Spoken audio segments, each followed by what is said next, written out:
Hey guys, welcome back to the channel. This is story about what if Hiruzen doesn't care about Naruto from his birth part 1. Before I start, please do support for more amazing content and comments for part 2. Do consider to subscribe my channel and share my video to your friends and check out the description as well. Let's start the video. When I died, I expected to stay dead. Of course, as I'm here retelling this story now, I clearly did not. It's just that the whole, and I use this term as loosely as possible, reincarnation business was a bit too much for me to swallow. The idea that a person's soul could transfer into another sentient being was, and still is, preposterous to me. Even now, I cannot fully accept what happened. There's always that tiny feeling, that what if aspect, as in what if I'm not dead, or what if I'm simply lost in a dream.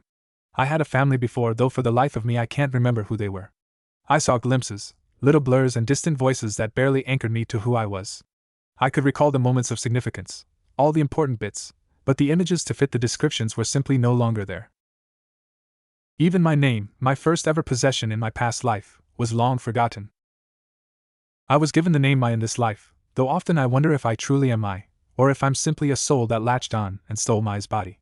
The name Mai was too delicate, too kind for a kunoichi, and perhaps being a kunoichi was never meant to be the real Mai's future.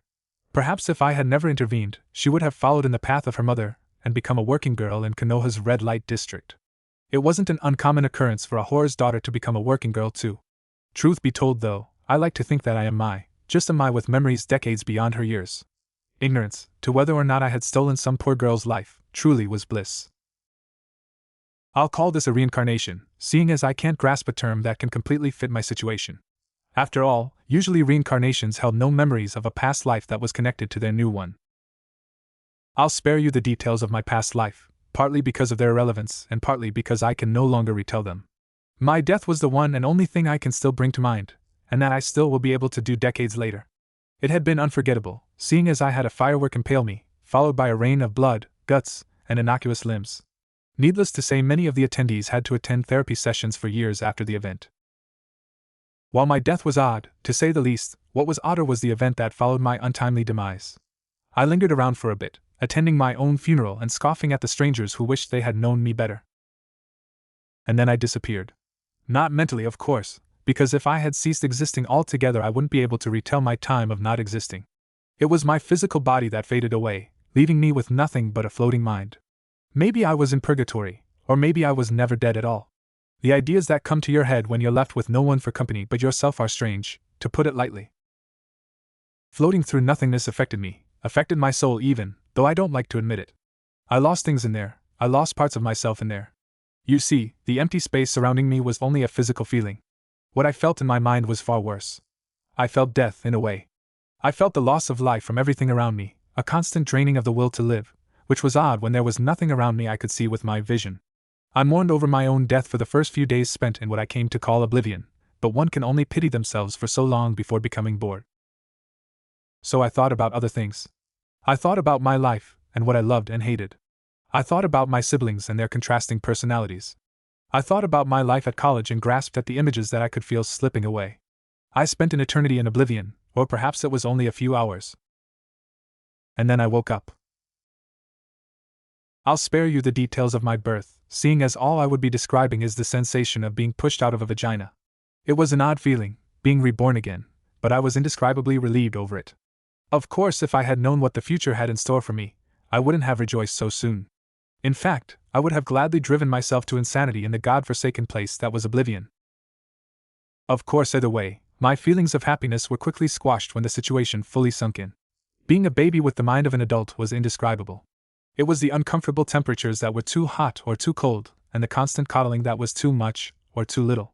It was the extreme nearsightedness that all newborns have that impaired me for the first 6 months of my rebirth. It was the extreme chill of winter that hit me once, which later I would figure out to be my mother dropping me off at an orphanage in the midst of winter. It was all those things and more added together that reduced me to seem nothing more like an infant anyways, age mine be damned. Basically, I cried, shit myself, and vomited a lot. A humbling experience for an adult who had lived on their own for several years already. I was a child from hell to all my caretakers in the orphanage, beginning to crawl before I could fully see and almost getting myself killed as a result. But I was fine, showing no signs of being more intelligent than a baby should have been. Granted, that was most likely because I couldn't speak yet either. I knew the language the adults were speaking around me was most likely Japanese, as some words I vaguely recalled from my days of militant anime watching. I paid no mind to it. It's not like it would have been likely for me to be reincarnated into America anyways, especially since they named me my. And then the day of the reveal came during my 7th month of rebirth. We often had visitors at the orphanage, potential adopters. It was a normal occurrence for them to make an appearance. What wasn't normal was the fact that that day's visitor took an interest in me. Usually they went for the older kids, the kids that seemed like they needed the most care to readjust to the real world.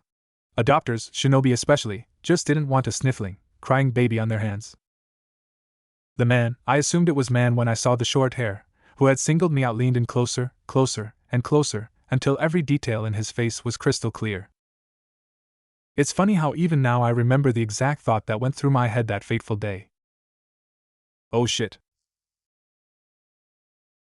Because not only had my reincarnation been botched up by the looks of the Hittite wrapped around the man's forehead, I had also been reincarnated into the world of Naruto. Yes, oh shit indeed. As unfortunate as it is, the mysterious man whose face had been far too close had decided to not adopt me. I like to assume that this decision came after he saw the look of horror and disgust that appeared on my face when I realized what kind of situation I had put myself in, rather than before, because god damn it, I'm certain I was adoptable.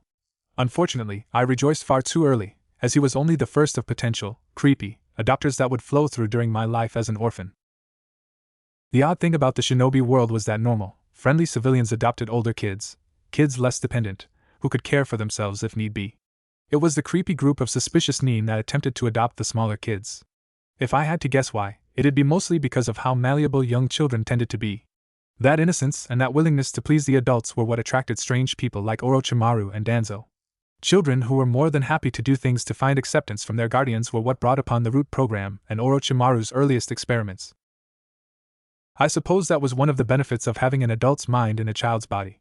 Many of the stranger potential parents put their guard down around me, leaving their true personalities out for me to see.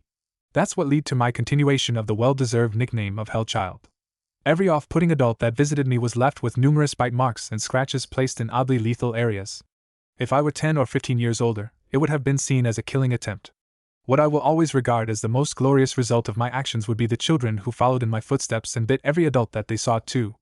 Oh, the joys of children following the rules of monkey see, monkey do. But aside from the lecherous adults that tried preying on me, my first couple years at the orphanage were uneventful.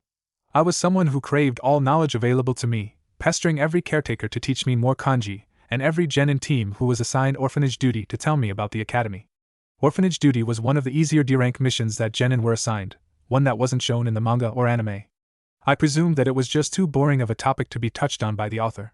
It was as common as it was simple.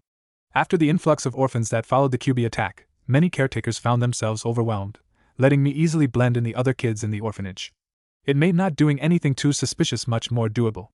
My unquenchable thirst for knowledge was simply written off as a mere oddity, and as the years went by, my potential adopters decreased in frequency until there were none left at all.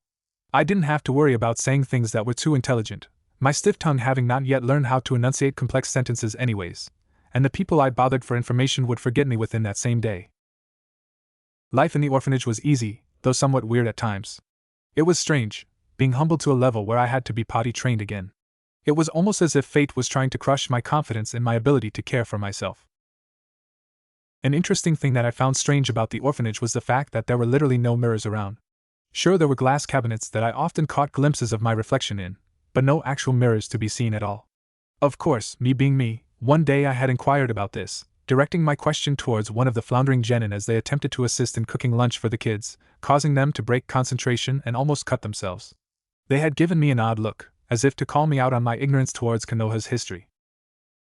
Though their expression had been rather rude, to say the least, if I had been a lesser person, I might have bitten them for that, because they couldn't fault a child for displaying childlike tendencies after all. They answered my question anyways. According to the kid that had given me an oh-so-respectful look, mirrors were considered taboo.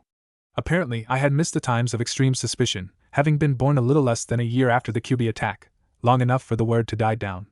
At the time of the attack, an intense wave of chakra had poured out of the QB, one strong enough to shatter every glass product in Konoha. Anything that had to do with mirrors, even reflections, had been a foretelling sign of a bad event ever since. It was an incident that happened a few days after my second birthday that gave the rumor a little bit of truth to me. A dozen or so of the orphans had been given the opportunity to go to the nearest park, one that was only 2 streets away from the only place I knew as home. That day's Genin team had offered to escort us, and that caretaker had allowed me to go as a belated birthday present. The present turned out to be not so carefully thought out though, as all of the children, besides me, were 4 and above. My body was still unadjusted, too used to moving limbs at a faster and stronger pace. It was a humiliating experience, clumsily being led by a child no older than 12 to a place not even 5 minutes away from home. I would have been 23 now, out of a college and with a job if I hadn't died. A twinge of pain hit in the form of minor migraine and I pushed the topic of my death aside, letting the boy walk me. When we arrived at the park, the children separated into 2 groups, leaving me walking towards the glittering lake that had enticed me. The majority of the kids had chosen to play ninja with 2 of the genin, the rest being read to by the remaining shinobi. The sky was filled with perfectly shaped clouds, large enough to cover the sun every so often but small enough to allow peaks of a brilliant blue. The sight was even prettier when reflected on the surface of the lake. Despite all my instincts that screamed at me to stay away from the water that was just a little too dark and just a little too still, I stepped closer until I peered deeply into the reflection. And then I saw it. I saw the thing that was supposed to be dead at AD. I saw me. But at the same time I didn't. It wasn't me that I saw, not really. The girl who I still saw myself as, that tall, lanky girl with curly red hair and obnoxiously green eyes, was gone. In her place was a friendlier child, one with short, choppy, dark hair, were those blue undertones, and eyes too large and golden, empty pupils and lips too dainty and skin too porcelain to be mine. Dread washed over me in the realization that I was no longer in my world. My people, my precious people, my sisters, my brothers, Ganigon, hit me like a typhoon.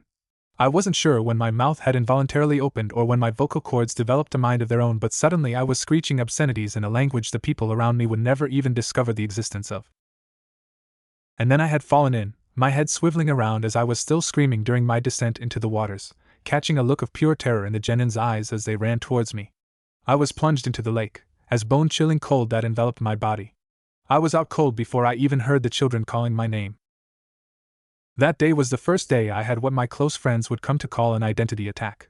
That day would also turn out to be the first time, of many, that showed how violently fate would work to get rid of a foreign entity that was never meant to exist in her world. I had woken up in the hospital a few days after the incident, and then taken home after my vitals were determined to have been in a somewhat normal range, my lungs, for the most part, unscathed by the excessive intake of water. My caretakers would never mention how abnormal my screams had been, writing it off as my reaction to falling into the water. Again, life resumed as normal. Another year passed as I found myself accepting the caretaker's explanation of events, falling back into my routine of terrorizing potential adopters and pestering people for knowledge. The older I got, the more willing people were to engage in a conversation with me, and eventually I found a way to win over the hearts of genin that persuaded them to teach me academy lessons. I almost hit myself when I realized how simple the solution really was. All I had to do was exclaim how amazing and glorious being a ninja was and ask them for tips to become a real Konoha nin just like them. They fed right out of my hands after I boosted their egos. Different genin taught me different things based around their interests. The brasher ones, typically guys, taught me fighting tactics and tried explaining flashy jutsu. The quieter guys tried to explain chakra control and meditation, and every so often taught me things about Konoha's history and even briefly went over the history of the other 4 villages. The proud kunoichi spoke about the bloody sides of Konoha, capable of rambling on and on about the Third Shinobi World War and how victorious we had been. That lesson was one I particularly despised, having come from a world where killing was certainly not encouraged by small children who haven't even hit puberty yet.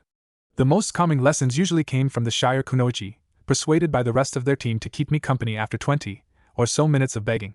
They explained flower arrangements and taught me how to cook fast meals, things to help a kunoichi blend in as a normal civilian during an undercover mission. One especially helpful girl taught me how to draw, a skill I clung to desperately for years after the lessons. She came by often after her missions to continue teaching me, something I greatly appreciated. The drawing lessons had been more for accuracy in describing needs we ran into during missions, though I abused the skill to almost ravenously draw faces from my past life that I still couldn't bring myself to let go. Already my memories were fading, the names of my childhood best friends long forgotten as I made new ones in the orphanage. Though I confessed to never truly seeing those children as my friends. They were replacements for my younger siblings that I had left behind, and would never be viewed as anything more to me, as much as I would like to deny those claims. I would never admit this now, but I hadn't actually planned to follow through with my declarations of becoming a ninja. That life was too deadly for me, too full of unexpected and unwanted thrills. I was trying to actually live past my 21st birthday this time around. Things had turned out alright in the old manga series, and I had no events that I desperately wanted to change and no qualms about the ending. They were all still characters to me, people who were walking around that I couldn't bring myself to see as people. Sure, Jiraiya's death was sad, but did I have to change it just because I knew things that I shouldn't have known? If I had died as a child, I would have creamed my pants at the opportunity to do so, but I was no longer a child mentally, and if I changed too much of the past, the future that I knew of would be worthless information anyways. But even so, I had fantasies at night. Saving Nagato and Konan would have been great, and saving Itachi would have been even better. Even some of the Akatsuki seemed salvageable. Deidara had been forced into the Akatsuki anyways, only a child, and Sasori had clearly had a change of heart, a bad joke since a heart was all he had. Kisame was loyal to the end, a trait that would have Konoha begging for him, and Kakuzu could be easily won over by money. They all would have made valuable assets to help in the Fourth Shinobi World War. To travel back further in time, even saving Yugura seemed like a goodish idea. The Sanbai would have never fallen into Tobi's hands.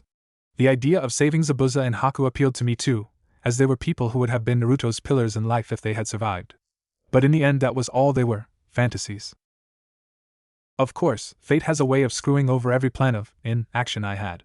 It happened while I was in the middle of one of my begging sessions to the genin, yelling out how badly I wanted to become a ninja. By then all the workers had become accustomed to my childish ramblings and requests, caving in before I even approached them, but this was a new batch of genin, one that I had to use my charms on to win over. "I'm gonna be a super strong ninja just like you guys," I exclaimed, drowning all of them under waves of adorable, childish dreams and a high-pitched voice that reached the perfect octave to not seem irking. "Yeah. And I'm gonna become Hokage. Believe it." My act was thrown out the window as I almost gave myself self-induced whiplash by turning around to find the source of that painfully familiar voice. In front of me stood a tiny blonde boy with whisker marks that were, curse my weakness for little details, horrifyingly cute. An equally terrified look appeared on my face as I realized that I had just screwed up every plan I had of not getting involved with the main storyline. Now that he was here in front of me, I couldn't just ditch the kid and leave him to suffer the wrath of blind civilians who saw him and treated him like a monster. It was in that moment that I made my decision to say, fuck the other decision. I opened my mouth to reply in support of the boy's dreams of becoming something that I knew he would become, but was interrupted by a voice who had once seemed so kind. "Fox brat. Who said you could run around already? You just got here, you little demon. Go up to your room. You're not getting dinner tonight." The voice, a caretaker who had been so sweet to me before, snarled, nostrils flared aggressively, not even making attempt at concealing the S-rank secret. I gazed on in horror as the caretaker proceeded to grab Naruto by the ear and drag him away, leaving me speechless and the genin uncomfortable about what was going on. They were around 12, old enough to have witnessed the Kyuubi attack, and found out what had happened and who it had been sealed in. I connected the dots, feeling the sudden urge to run up to Naruto and give him a hug. One genin awkwardly coughed while another simply stared down at the ground. I frowned in barely concealed disapproval as my want to learn from the group was suddenly diminished by a landslide. "You guys are mean," I stated bluntly, in that way that only children could, smothering them with a false innocence to guilt them into an even more uncomfortable state where one muttered an excuse to go help clean up, while another said something incoherent about finding their sensei. That was pathetic. Turning around to go find something else to occupy my mind with, I made one last final jab at the remaining genin. "Maybe you guys are the demons." As soon as I got out of their line of sight, a smirk made its way onto my face. Children really were easy to manipulate and take advantage of. Most of them would feel guilty immediately if chided by someone, even if that someone seemed to be years younger than them. Dinner time approached quickly as the atmosphere was noticeably heavier in the house. Naruto was nowhere to be found, while the rest of the children were desperately trying to find a way to assure themselves that their caretakers were still the same kind people that had taken care of them before, something that seemed impossible for me to achieve. Suddenly a lot more things began to make sense in my head, like how the youngest caretaker with a scar on her face had a fire in her eyes that screamed of anger and resentment, or how the girl who always talked about the battles of Konoha had always frowned when teaching me about the Kyuubi attack, or how many people I saw, Genin included, always had a vengeful look when they talked about the Kyuubi that the records claimed was dead. Ito-san, may I eat in my room? I feel icky and I don't want to get Mayu-chan sick," I asked with an even more childish tone than usual. My appetite just wasn't there tonight, and using the other kids to help gain sympathy from the caretaker, Ito-san, seemed to be working.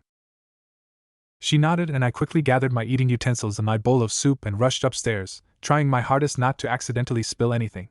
Even though 3 years had passed in this new body, my limbs continued to refuse to work the way that I wanted them to, and more often than not I found myself tripping over my own feet. I arrived on the second floor and high-geared my ass to the end of the hall, already knowing what room Naruto had been put in. The rest of the children had been given rooms to share with each other while still having plenty of space, while Naruto was given the one at the end of the hall. It wasn't even a room, more like a storage closet with a tiny bed stuffed into it, and one rusty drawer for Naruto's belongings. I knocked once before flinging open the door, too excited to not have more patience and gentleness with the boy. I couldn't believe that I was face to face with someone who would grow up to become the savior of the world and the harbinger of worldwide peace. It was like meeting a war hero or a celebrity, though the look of surprise and fear that crossed his face broke my brash approach immediately. I felt what little food that was in my stomach stir as I saw newly formed bruises, ones that had clearly not been there that afternoon. A maternal-like instinct hit me, sending me into waves of nostalgia that I pushed aside. My sister CSTR. Naruto-kun, I got you soup. A small, sly smile quirked my lips upward. Don't tell the old hag. Walking over to his bed, I placed the soup into his hands before struggling to hoist myself up onto it. I ignored the look of shock on his face as he stared down at the soup before glancing back up at me as if to say, "Really?" I nodded in affirmation, and he quickly began working on the bowl of soup as if someone was going to take it away any minute. Immediately, I felt a pang of regret over every thought I had had about leaving the kid to himself. When he finished, I quietly took the empty bowl and said a soft goodnight, going downstairs to deposit it into the sink. The next few months followed the same tentative schedule. I would smuggle food to Naruto either during dinner or at night when I snuck downstairs to take little bits of the leftovers. He had gradually warmed up to me, beginning to call me Mai-chan and having conversations with me while he ate. 2 years later, and we had become inseparable when there were no caretakers around, which was increasingly often. They spent more time taking care of the smaller children and infants, while I had already turned 5 and Naruto's 6th birthday was that very night. It was a special day for all Konoha inhabitants, with the Kyuubi festival and all. Coincidentally, all the children but Naruto were taken out to enjoy the festival with the majority of the caretakers. It was that same night that we were finally caught in our little food smuggling act. I had bought a few sticks of dango to take home and share with the almost obnoxiously cheerful blonde. It was a nice contrast to the lonely kid I had remembered seeing in the manga, one who latched on to everyone who showed him the smallest signs of affection. It was a little sad to see how big of a difference having an actual friend had on him, though I prayed to every god out there that it didn't affect canon events too much. I had just handed Naruto the rare sweet when the door slammed open. Apparently the caretakers finally put 2 and 2 together and realized that it was suspicious that I was always getting skinnier, yet requesting more food while Naruto didn't look malnutritioned at all. 2 years was an embarrassingly long time for me to have been sneaking under their noses like that. I wasn't surprised when I received a quick slap in the face. What I was surprised at, however, was the fact that the woman grabbed both mine and Naruto's arm and dragged us out of the room and downstairs. I first thought I'd have a public spanking or something, but instead was shoved out of the door with the blonde, hearing it slam shut behind me. The entire time the woman screamed curses at us, calling me a helper of a demon and calling Naruto the demon himself.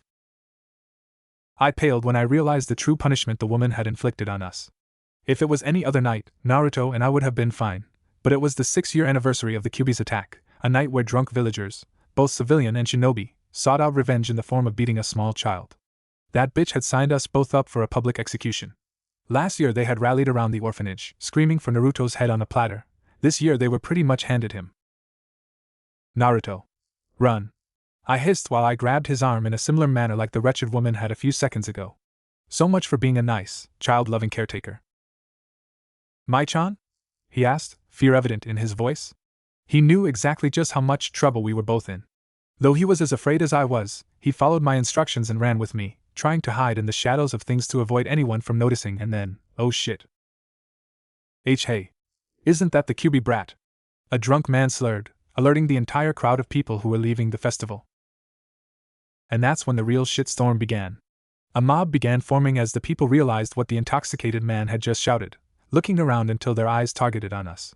The first thing that was thrown was a glass bottle, followed by a string of curses from the one who threw it.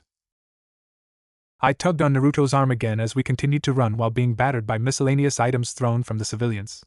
The situation worsened when drunk shinobi got involved, the almost harmless things like twigs becoming replaced with kunai and shuriken.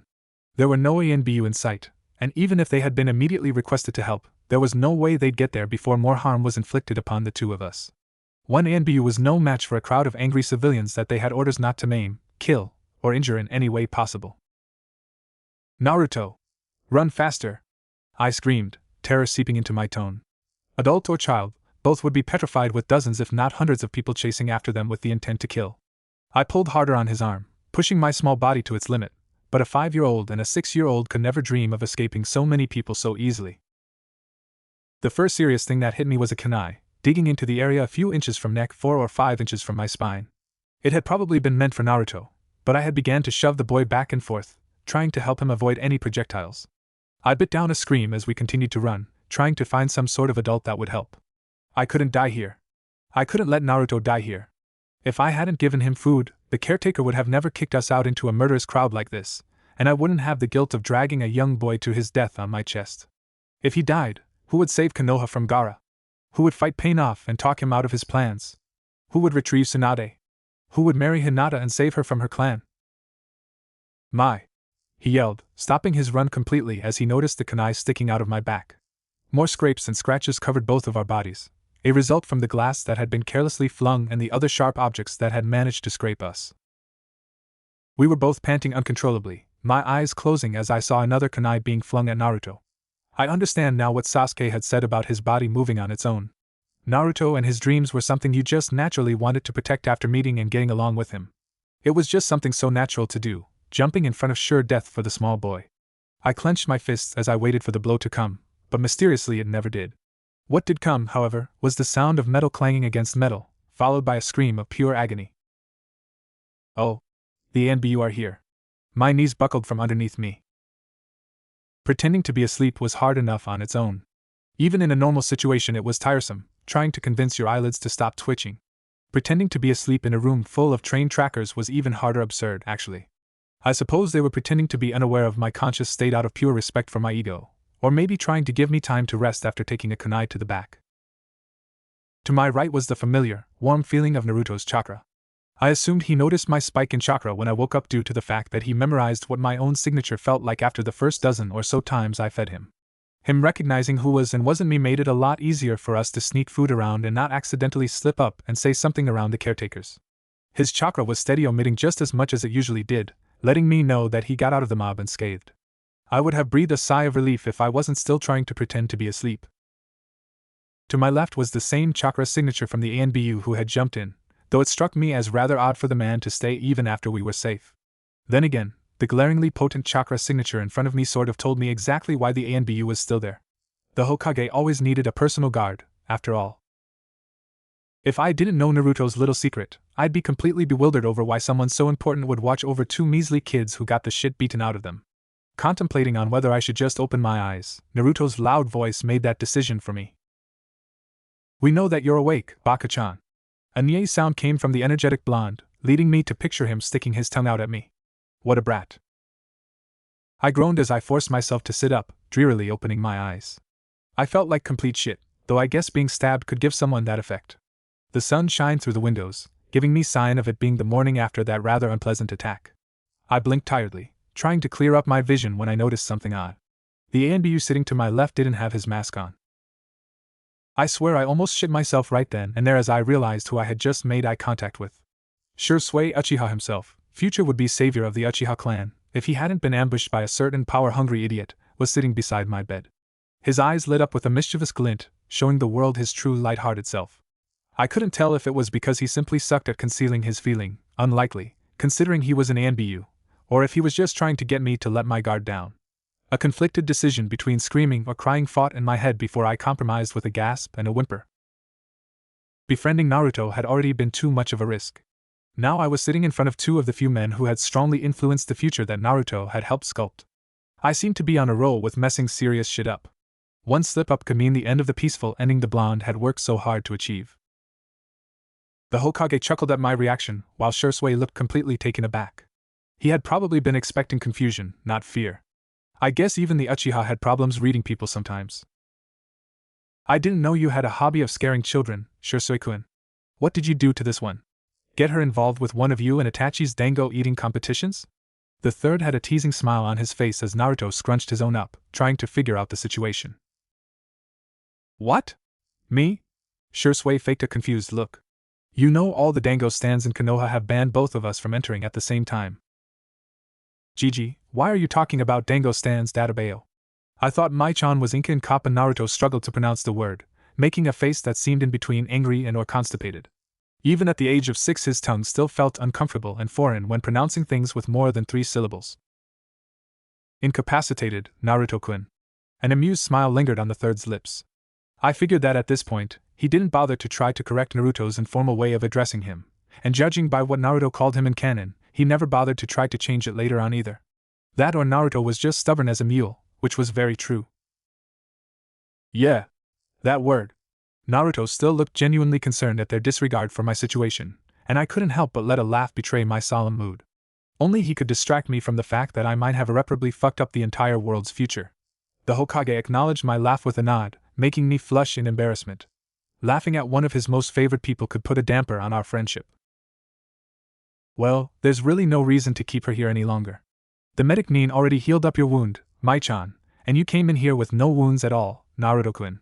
By the way, being incapacitated just means she can't do hard things. A fond smile danced on his lips as he looked at Naruto.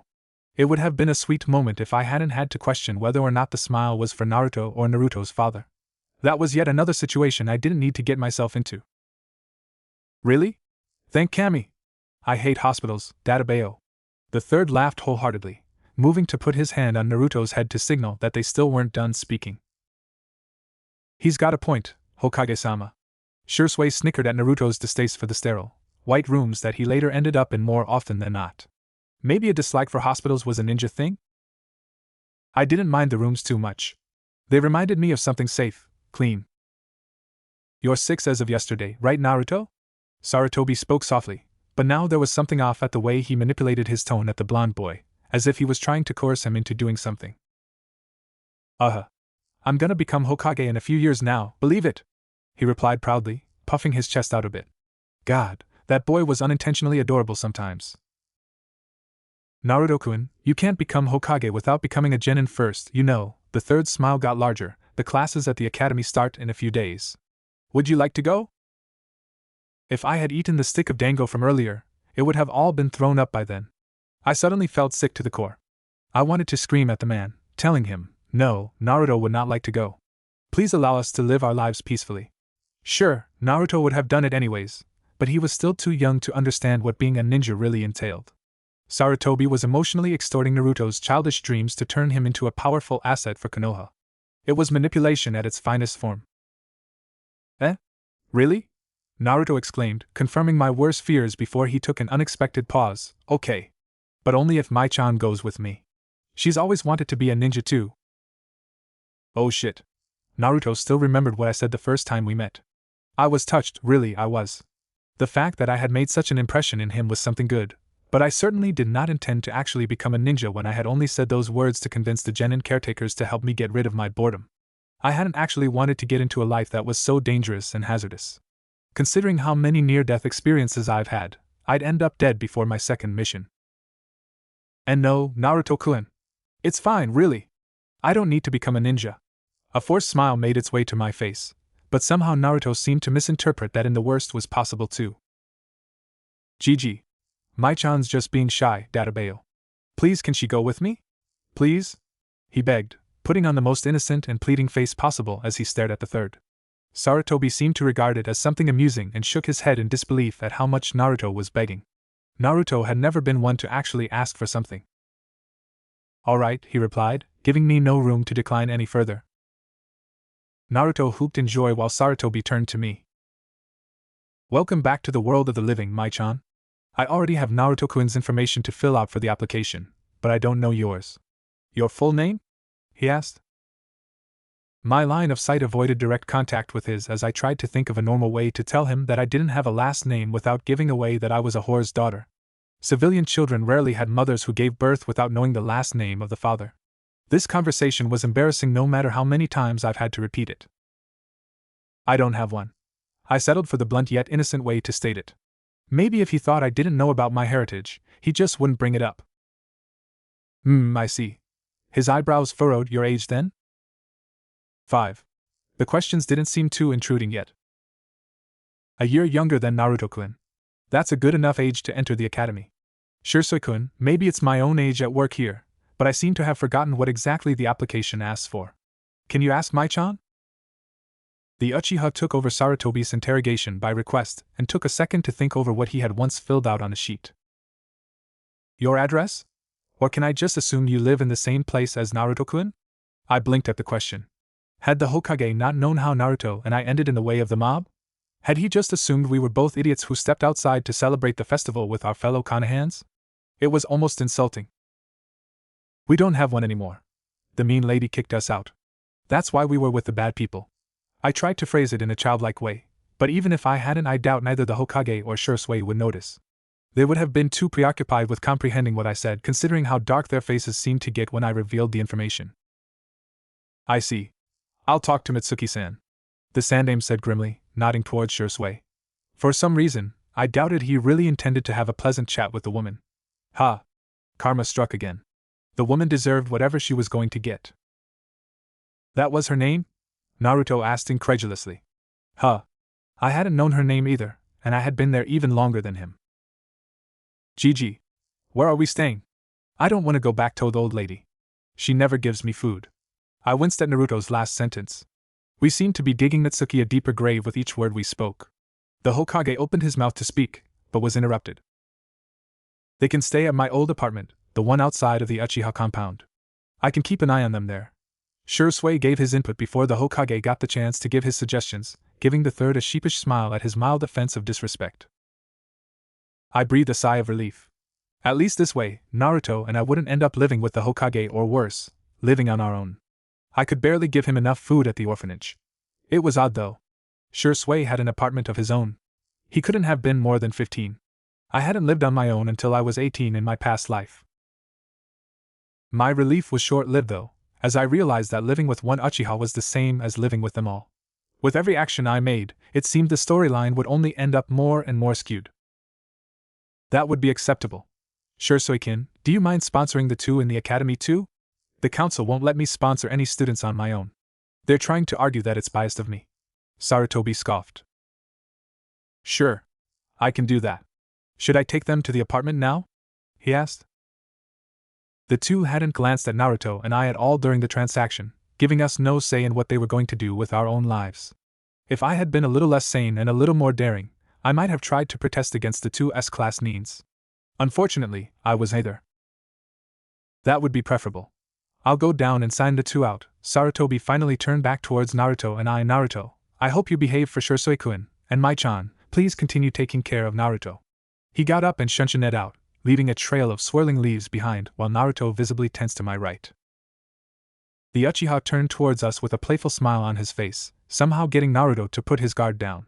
From what I remembered, the two hadn't met at all in canon, though it was thoroughly possible for Shursui to have been one of Naruto's multiple A and BU guards. His guards only went off duty the night of the Kyuubi festival, a village-wide festival when the Hokage let all but his personal A and BU guards have the day off. If only he had had the foresight to see that that night would be one of the few nights that Naruto needed his guards most. Well, I guess you guys are stuck with me for a bit. I think the Hokage should be done signing you guys out now. I have to go pay a visit with my cute little Itachi-kun, so let's go. He laughed as he walked out the door, leaving both me and Naruto stunned at how well he was taking everything. He popped his head back into view as he noticed we weren't following behind. You guys know you're supposed to be following me, right? If I was going to see Itachi-kun alone, I'd just do my shunshin. Hesitantly I got out of the bed while Naruto stood still, wide-eyed. It was then that it clicked. This was probably the first person who was kind to Naruto besides the two at Ichiraku, the Hokage, and myself. Come on, Naruto-kun.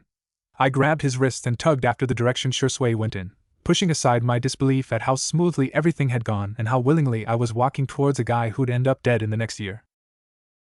The stares we got as we stepped out of the room and into the hospital were disheartening, to say the least. That's the girl who stood up for the Kyuubi brat. A nurse whispered, though not doing a very good job at concealing it.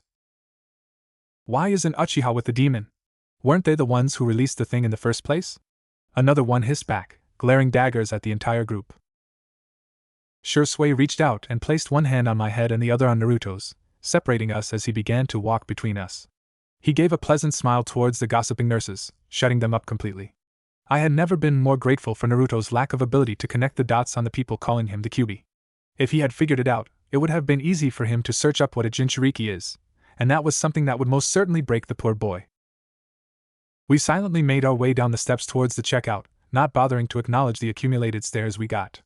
Even the secretary at the front desk seemed to be wearily eyeing Naruto, though chose not to insult him to his face. I let out a weary sigh. If it was that bad inside of the hospital, how bad would the backlash be when we stepped outside? I didn't need to wait long for my answer, as the second we stepped out, a stone was thrown our way. It was the first in a string of many that only stopped when Shursui turned towards the sources. I could only imagine the look he was giving them at that moment. I took that opportunity to fully observe the young boy, taking in how his frame looked rather fragile. Staying true to the manga, his eyelashes were long and defined, giving him an almost feminine look that sharply contrasted his chiseled jawline. Even as a teenager he stood tall compared to what had been the average in my old world, maybe 5 feet 7 inches, and completely towered over Naruto and I. The whispers began to quiet down the longer we walked, the civilians eventually losing interest. One can only gossip about something for so long until they got sick and tired of the subject. While the noises got more subtle, the stares continued to rest on our backs. Wait, isn't Team an Uchiha? Is that where we're going? Naruto interrupted the awkward silence, easing the tension that had building up during the short walk. We had traveled for no more than 10 minutes, arriving at the gates to the semi-crowded place.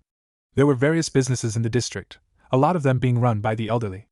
My heart tugged as I realized all of them would end up dead by next year.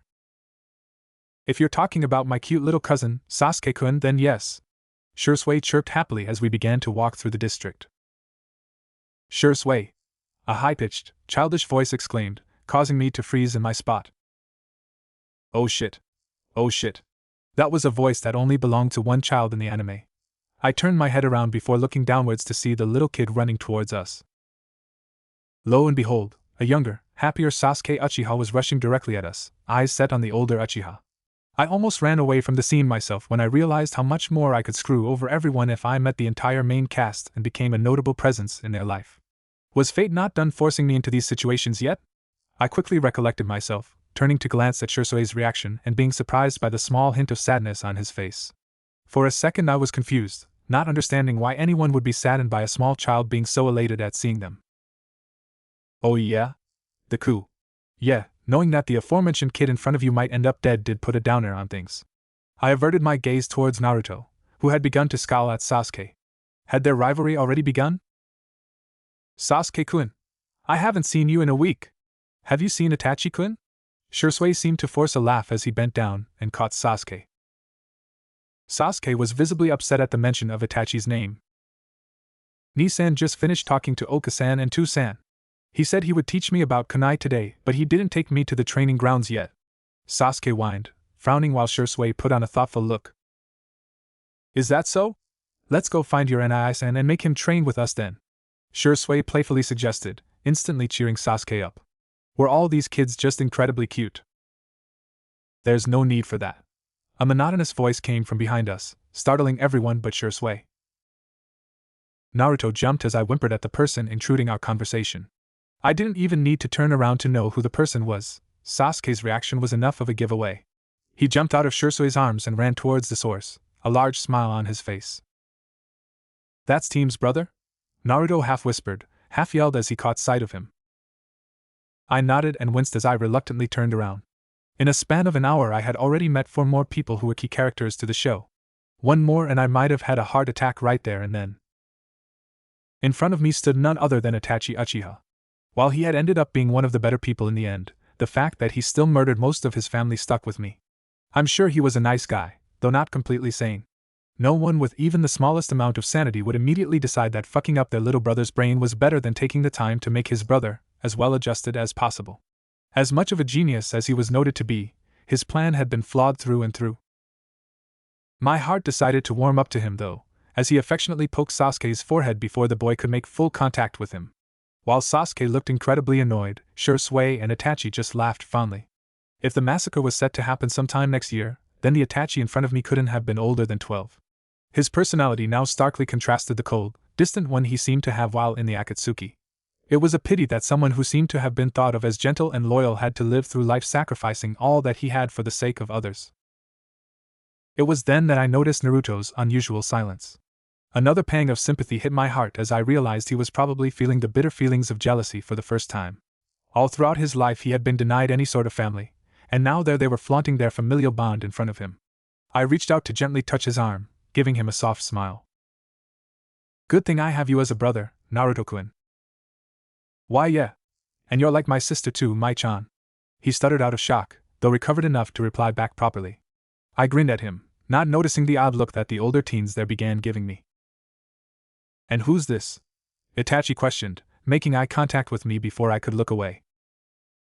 This, Shursui pointed towards the blonde next to me first, is Naruto-kun, and this, he pointed towards me now, is little Mai-chan. The Hokage put me in charge of them, so technically these little midgets are mine. I see. I apologize for the trauma you two will go through. Itachi replied, shocking me. Was that a joke? What? That's cruel. You should have more faith in me, Itachi-kun. Shursui paused to pout. Speaking of these kids, I've got to get them to my apartment and help them settle in. I just came to make sure that you're going to the meeting tonight. HN. The stoic boy replied as his farewell, suddenly disinterested in what Shursui had to say. I could only guess that the meeting was about the soon-to-happen coup. A compulsive shiver ran through my spine as I glanced around the compound again, yet I couldn't bring myself to speak up about the events that were soon to come. Speaking about something that was supposed to be handled with the utmost secrecy would have the entire Uchiha clan sure of there being a leak, and an investigation about a leak would only expose more spies. I wasn't stupid enough to think I could stop a coup by myself, especially when the hatred between the Uchihas and the rest of Konoha ran through generations upon generations of bad blood. It was useless to try to stop it. I set my lips in a tight line as Shursui grasped our wrists again, leading us back out of the compound. Sorry about Itachi-kun's attitude. He'll warm up to you guys in a bit. He gave a reassuring smile towards Naruto and I. It didn't do anything to ease with my anxiety, though seemed to have a mild effect on Naruto. Where are we going now? The blonde asked, not recognizing the streets we were beginning to walk into. The number of people who were outside began to decline as we stepped into what seemed to be a more quiet neighborhood. This, he gestured towards a row of apartments, is one of the various shinobi housing districts. You kids might end up living here permanently if you guys become ninjas. What makes it a housing district for shinobi? I asked curiously, not being able to hold in my question. It's mostly only called that because most of the residents here are shinobi, or at least were at one point. The security is a lot tighter over here, and the neighborhood tends to be quiet most of the time. A lot of the people who own apartments here are on active duty and only use their place to rest in between missions. He replied cheerfully, not missing beat to think about the answer he was giving. He stepped into the main district itself, the noise from the village suddenly becoming mute. Naruto looked around incredulously, while I tried to find the source of whatever genjutsu or seal that was keeping the place so serene. My apartment's that one right there. The third one in. It's super close to the barrier so you won't get lost when you try to make your way to the academy. He spoke thoughtfully as he glanced at his own home. I cautiously took a step forward, accepting whatever was happening. Things just got a whole lot more complicated. It was in Shursui's small apartment that Naruto and I found our first home. It was a well-kept place, though that may have been due to the fact that Shursui was rarely home in between missions anyways, something we'd find out in a few months. The walls were painted a smooth beige, giving it a sophisticated feel, if not a little bland. Shursui had seemed embarrassed when he opened the door for us, scratching his head and apologizing for the emptiness of it all. There was one couch pressed against the wall, a dusty television across from it, and an equally dusty rug between the two. To the right of the couch was the open kitchen, a small lamp on a counter to light up the cooking space. To the left of the couch was a short hallway that led to two doors, one presumably to a bathroom and the other to a bedroom. It wasn't the most colorful and unique of homes, but it was enough. Whoa, this place is so much bigger than my room, Databeo. Naruto exclaimed, eyes wide as he surveyed his surroundings. I let out a sigh, realizing that I had compared the apartment's furnishings to one of an average room back in the old world. Of course, ninjas wouldn't spend time trying to find the perfect color palette for their home when most of the time they were hundreds of miles away from the village. If anything, the apartment was well furnished to shinobi standards. Most wouldn't even have a TV to keep them entertained between missions. Shursui laughed at Naruto's reaction, the blonde returning to his usual self after having seemed to get over his awe at another person who was actually civil to him. It was a miracle that he wasn't jumpy around strangers all of the time after the abuse Mitsuki and the rest of the village had put him through. I'd never understand why so many people failed to realize that if Naruto was possessed by an all-powerful chakra mass, they'd probably end up dead long before they spit out whatever insult that was on the tip of their tongue. I can't really give you guys a house tour when you can see the entire place with one look. He paused to laugh at his own jab. But I have a clan meeting to go to tonight, and we sorta need to figure out who's sleeping where before I trip on you guys when I get home. I don't want to land you guys in the hospital again, he laughed. Where do we sleep then? Naruto beat me to the question, throwing a smirk towards me when he realized it. There's a bed in the bedroom, a futon in the closet next to my bed that you guys can pull out, and the couch, Shursui replied, counting off the places that we could use to sleep with his fingers. Naruto and I glanced at each other, coming to what was supposed to be a mutual agreement. I'll take the couch, we said in unison, looking at each other incredulously when we realized that our mutual decision hadn't been mutual at all. Eh? No way, Mai-chan. The futon's more comfortable, he argued, glaring at me. But you're like my little brother. I can't make you sleep on the couch, I countered, reciprocating his now annoyed look. I'm older than you. He stuck out his tongue, throwing proper reasoning out the door as he replied with an unbelievably, or rather very believable, childish act. If I was any lesser of a patient person, I would have probably told him I was actually decades older than him at that moment. Shursui laughed at our bickering as he bent over to reach our eye level. I could always take the couch for. No! Naruto and I chorused, startling the Uchiha and redirecting our looks at him instead. Even in a 5-year-old body, I still had enough sense to not make the owner of the home sleep on the couch. I guess my chivalry rubbed off on Naruto throughout the years of living together. Okay. How about we decide in a rock-paper-scissors game instead? Shursui suggested, waving his arms in surrender. Needless to say, I won. Naruto hadn't quite figured out that everyone always chose scissors yet, and I still had no intentions to teach him that lesson. As Shursui left to go back to the compound and Naruto grudgingly went into the bedroom to set up the futon, I immediately let out a sigh of relief. The couch wasn't exactly the most comfortable of resting places, but it was enough. We had eaten dinner a few hours before he left, none of us speaking to each other to avoid the topic of the murderous civilian mob. It was unsettling to see a kid that I had usually had to calm down for so long be solemnly silent. Shursui hadn't had the foresight, and who would, to buy groceries in advance, choosing instead to give us instant ramen with another sheepish grin before promising to drop by the market the next morning before he dropped us off at the academy. It was eerie being alone again when I had spent what felt like an eternity surrounded by at least one person. In reality, it had only been a couple days, but the peace and tranquility was welcomed with open arms. I had no time to sleep. The official academy lessons would start in 2 weeks, though the preview of what that year's curriculum would start tomorrow. I wanted to just become a loner at the academy, I really did. After all, I had already gotten involved with enough things to mess up the future. I would have gladly stuck with my first plan if I hadn't already felt pity for Naruto. I couldn't let him go through the academy alone again, especially if he already had me. I was so entranced in my thoughts that I hadn't even noticed Shursui coming home until the door slammed shut, startling me. He came home looking tired and wary, a bag of something in his hand as he glanced at me. He didn't say anything about my apparent insomnia, as that was typical in most shinobi, though offered a raised eyebrow in an attempt to act like a regular adult, and not a fully trained psychopathic killer. I waited for some sort of joke from him, but all I got was a slight chuckle and a shake of the head before he walked into his bedroom, this time taking care to quietly shut the door. The next morning he woke up Naruto first, assuming that I was already awake. Naruto made his awakening nice and clear when he let out a loud whine that carried through the hallway and into my ear, inducing a laugh from me.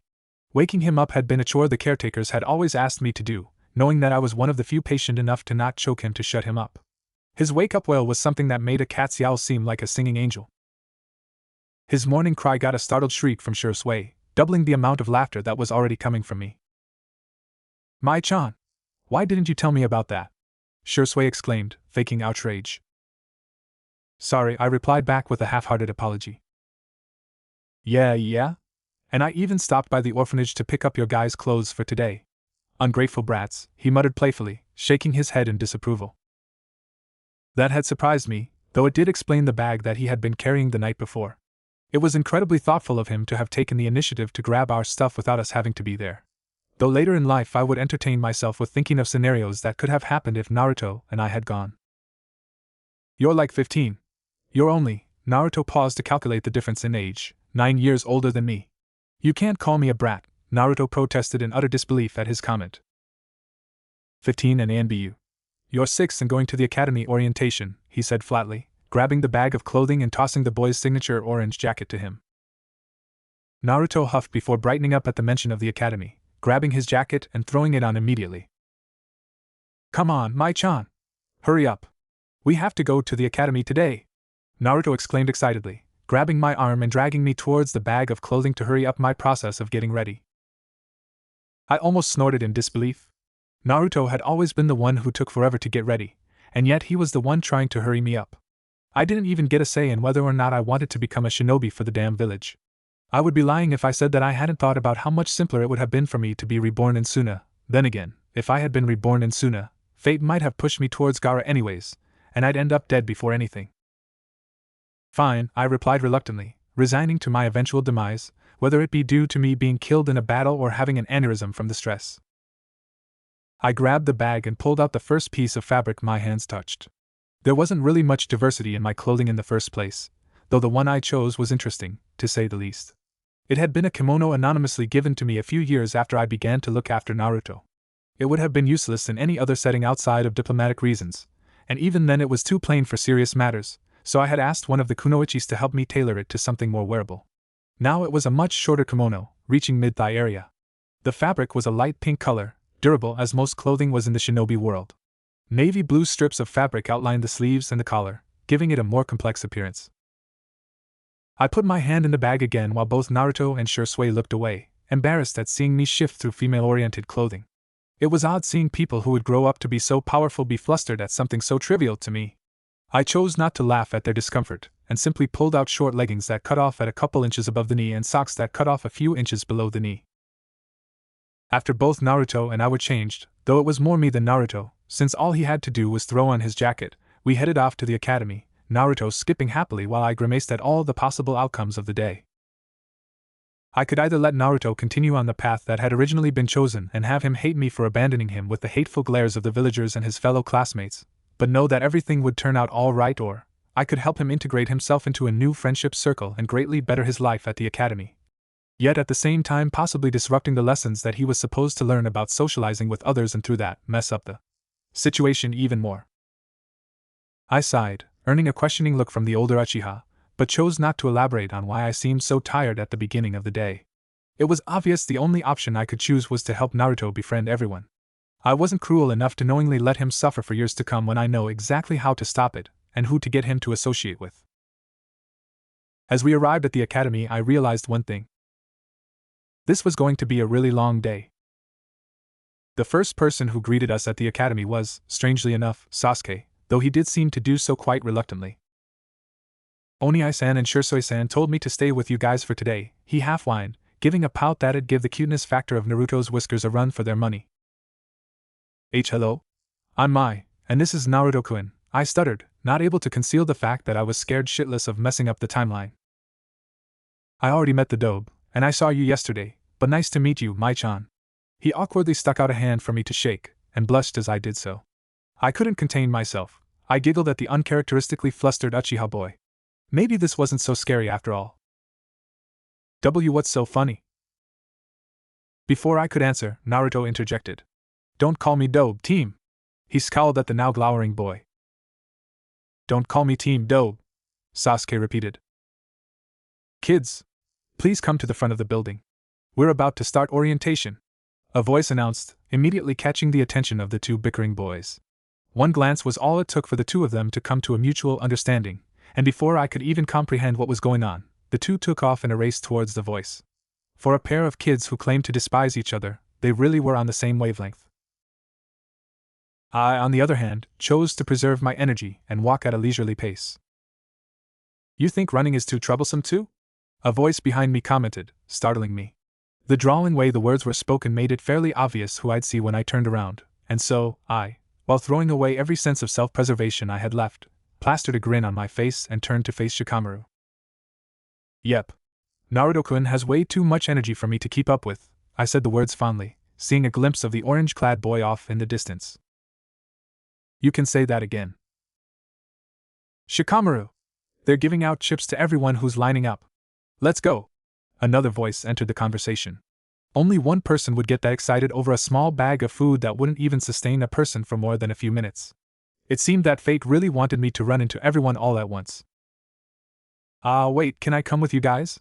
I think Naruto-kun is still arguing with Sasuke-kun, I called out to the pair before they could walk off. They glanced at each other before answering unanimously. Sure. We walked slowly towards the gathering group of children, none of us really looking forward to entering the fray, though for completely different reasons. Shikamaru and Choji were probably trying to avoid it out of sheer laziness, while I was dreading it due to a very viable fear of ruining a universe that had gotten its shit together rather nicely towards the end. I hesitantly introduced myself after an incredibly long period of walking silence with the duo. Choji, the one furthest from me, chimed in during a pause in his chewing. Shikamaru. So why are you guys here? Besides the obvious reason, of course, I made a feeble attempt at clearing the awkward air that had accumulated around us. It'd be too troublesome if I didn't. Me becoming a shinobi, that's all Mom and Dad talk about. Shikamaru offered his reasoning first, then gestured towards Choji for him to speak. Become a shinobi is something that kinda runs in the family, Choji laughed. What about you, Mai-chan? I'm just here for Naruto-kun. I'm a year younger than you guys, but Hokage-sama wanted me to stay with Naruto-kun, cause we grew up together and all, I half-lied. Speak of the devil. Mai-chan. Who are they? Naruto called out, rushing towards me while holding on to Sasuke's wrist and dragging him along. That was a surprise. I was sure Naruto would have ditched the Uchiha if given the chance, and I was equally as certain about Sasuke not having minded too much if Naruto did. I barely flinched as Naruto barreled into me, too used to the blonde's impulsive acts of affection. Naruto-kun, Sasuke-kun, meet Shikamaru-kun and Choji-kun. Nice to meet you guys. I'm Naruto, and I'm gonna be the next Hokage, Databeo.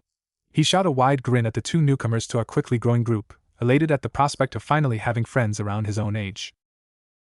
I prayed to every god out there that they wouldn't leave the moment many of their parents would tell them to. We had made it to the main gathering of children, and at the front, multiple instructors stood in a line, greeting the children who were near them. The atmosphere was lovely, until I caught sight of him. Mizuki-sensei, the one character that I have completely and utterly despised since the dawn of my childhood. From a distance, he was smiling at other kids, pleasantly waving at them as they shuffled past him. Then he saw us. Immediately his expression shifted, going from a kind instructor to a rather villainous character. He gestured at two of us, Shikamaru and Choji, to come over, glancing warily at Naruto and I while disregarding Sasuke completely. The hatred for those associated with the Kyuubi attack ran strong throughout Konoha, and without Sasuke's title of the last Uchiha, he too was grouped with those who supposedly destroyed the village. It was pathetic. Best for the two of you to stay away from people like them. I strained my ears to listen in on a lecture resulting from Mizuki's blind hatred of Naruto. My heart sank as I waited for Choji and Shikamaru's answer. Sure, they had turned out to be amazing people in the end, but that was after years of growing up with and befriending Naruto. They were never warned to stay away from him at the very beginning of the friendship, and by all means this was the most crucial stage. I couldn't even blame them if their opinions on us did waver. Thankfully, my fears were short-lived. Staying away from them on purpose is too troublesome, Shikamaru rolled his eyes, stepping away from a stunned Mizuki to walk back towards us. Why would I stay away from nice people? Choji asked in a pleasant tone, following Shikamaru's footsteps and leaving Mizuki seething. What did Sensei want? Naruto curiously asked the two when they re-entered the circle. I looked pleadingly at Shikamaru, sending mental messages towards the kid telling him to not say a thing. Evidently, he got the message, probably out of common sense and not my attempts at telepathy, but you know, whatever works, and just shook his head, mumbling about it being too troublesome. Sasuke, on the other hand, was oddly quiet, having grown used to the stigma that surrounded the Uchiha name after the Kyuubi attack. I felt sick at his reaction. How could the village treat children so coldly? Before my view on Konoha could diminish any further, the instructors finally began to talk, warmly welcoming us into the academy. They continued with a long speech about proper conduct, going through how the first 2 weeks would be a short run-through of the curriculum and introducing each sensei to the group.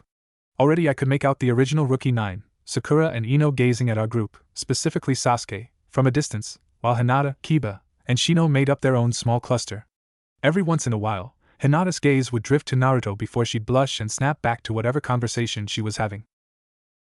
I couldn't contain the smile that graced my lips, knowing that the two would eventually end up together, as long as I didn't fuck up the future too much with my presence, made the scene all the more sweeter. The rest of that day was uneventful, filled with more excessively lengthy explanations that might have been good for children, but were absolutely rubbish for a 20-something-year-old trapped in a 5-year-old's body. Too often I found myself zoning out, only to be shaken back into reality by a beaming Naruto. At the end of the dragging orientation, Shikamaru and Choji waved goodbye to us, sending Naruto into another joyous mood as he excitedly waved back. I'm not sure if I was imagining things, but I'm fairly certain a small smile had made its way onto the infamously monotonous Shikamaru's face too. Sasuke was the next, and the last, of the group to go, mumbling something about Itachi having to train him today. My heart felt a little twinge at that, knowing all too well the events that would occur in less than a year's time. Slowly, the number of children waiting to be picked up dwindled, and eventually, the only people left standing outside of the academy were Naruto and I. I sighed. Naruto, you up for a walk home? I asked out of courtesy, already knowing the answer. Yeah, he replied, the disappointment scarcely disguised in his voice. Being picked up by someone probably meant a lot more to him than it did to me. I threw an arm around his shoulder, pushing him down before using my free hand to ruffle up his hair. He was really too cute for his own good. Cheer up, and I'll convince Shursui to buy us some ramen at Ichiraku's, okay? Okay. He sent me a glare over my display of affection before perking up at my promise, the change so drastic it sent me into a fit of laughter before we started our walk. The stroll home was normal enough, filled with Naruto excitedly talking about the day despite me having been there with him the entire time. What was strange, however, was what we saw as we neared the home. The door was seen left slightly ajar as we approached it, something that usually wasn't a good sign in a neighborhood of trained killers. Most of them had to be more careful than that, right? Of course, I had forgotten that the specific shinobi we were living with was a fairly young kid in his own right, and was probably a lot more confident in his own ability to protect the apartment than in the flimsy door that even I could have kicked open, in my past life, obviously. Thankfully, nothing too malicious awaited our arrival. In fact, the sight we were greeted with was so innocent and pure that I wish I had had a camera to document it. Sprawled on the ground was a napping Shursui, and accompanying him on the floor were 5 bags of groceries. Clearly he had fallen asleep upon getting home from the supermarket, probably overwhelmed by the ferocity of mere civilians during limited sales. Even A and B were no match for bedraggled, middle-aged moms desperate to feed their growing children, who also doubled as black holes. I, while overwhelmed with how wholesome the scene had looked, made the mistake of trying to drape the blanket from the couch onto the napping boy, forgetting that he could kill me in 1,000 different ways. The second the edge of the blanket touched Shursui, he disappeared, and suddenly I was pressed against the wall, the edge of a kunai drawing blood from my neck while I stared down distinctive design of his Mangekyo Sharingan. Shursui? I croaked, genuinely fearing for my second life. Shursui! Baka, what are you doing to my chan? Naruto exclaimed, running up to the Uchiha and kicking him in the leg. My? He asked, completely disoriented from the sudden awakening. Upon recognition, he immediately pulled back the kunai and gently moved me back onto the ground, his eyes shifting to their original black color. Shit! I'm so sorry, are you alright? I instinctively nodded, used to reassuring others that they hadn't hurt me, as I often had to do with Naruto back in the orphanage, and raised my hand to touch the cut on my neck. It felt wet, and the sinking feeling in my stomach told me that it wasn't water that was making its way down my throat and towards my clothes. Adult mind be damned, I couldn't stop the involuntary whimper that escaped my lips. Shit, Naruto, can you get the first aid kit? It's in my room, in the closet, he directed the blonde before addressing me. Can I see it? I warily nodded, lowering my hand while Shursui knelt down. He examined it carefully, almost getting uncomfortably close to the wound before sighing in relief. It's not deep, just a flesh wound. We just have to bandage it up and it should heal all right. Thank God it wasn't one of my poison-dipped kunai, he muttered the last part to himself, but nonetheless I overheard it. I blanched. I definitely almost died right there. At that moment Naruto came running in, first aid kit in hand, as he hurriedly ran over to us. Shursui moved swiftly, popping open the box and reaching for the bandages without even having to look for them. He had done this far too often. His touch was gentle as he applied slight pressure on the wound, tightly wrapping it to where it was enough to stop the bleeding, but not to where it was suffocating me. Thanks, I said softly as he finished, too embarrassed to look him in the eye. Well, I couldn't exactly let you die after being the one to cut you, he joked half-heartedly, the usual comfortable mood restored as he stood back up and yawned. Why are you guys back so early anyways? Naruto and I exchanged multiple glances, mentally insisting that the other should tell him. Eventually, I won our battle and guilted him into doing it with a wave towards the freshly bandaged wound. Shursui-san, it's 6, he said matter-of-factly. What? His response wasn't a question. You're kinda late, I added, not helping his ego one bit. He didn't reply with more than a mumble, choosing instead to move on as if he hadn't made a blunder. He picked up the various groceries and brought them into the kitchen, rummaging through them to find ingredients to start on dinner. It was hopeless. He was hopeless. Shursui-san, I know how to cook, can I just do it? I offered, not waiting for a reply before picking out my own ingredients. He looked more lost than I did on my first day in the Naruto universe. He seemed torn between saying yes and letting the kid he just almost killed cook him dinner, or saying no and potentially poisoning both kids in his care anyways. Seriously, please let me do it. I deadpanned. He mumbled something about accidentally becoming a slave driver before walking towards his room, presumably to take a much-needed nap. While Shursui disappeared, Naruto took his place, his usual hyper-attitude restored as the threat to my immediate health vanished. Mai-chan, whatcha making? He asked, eager to make conversation. We don't have that much time. Bandaging me up took quite a while. It was almost 7. Is miso soup alright? I promise I'll make something more complicated tomorrow. I like Mai-chan's miso soup. I smiled, taking that as a yes. The stove was comically hard for me to reach, but that issue was solved with the discovery of an old step stool, one probably belonging to a previous tenant, as I can't imagine any need for Shursui to use one. He was tall enough as it is. Half an hour later and the table was neatly set up, courtesy of the oddly calm Naruto. Shursui had quietly shuffled out his room, still looking tired but significantly less so as he took a seat. He stared at my bandages apologetically, though any attempt at verbally addressing the incident was silenced by an unnerving poker face. So, how do you guys feel about the academy? He asked, attempting to clear away the tension. Evidently it worked, because at the mention of anything having to do with become a ninja, Naruto would gladly talk your ear off, filling the silence with the excited ramblings of an ambitious kid.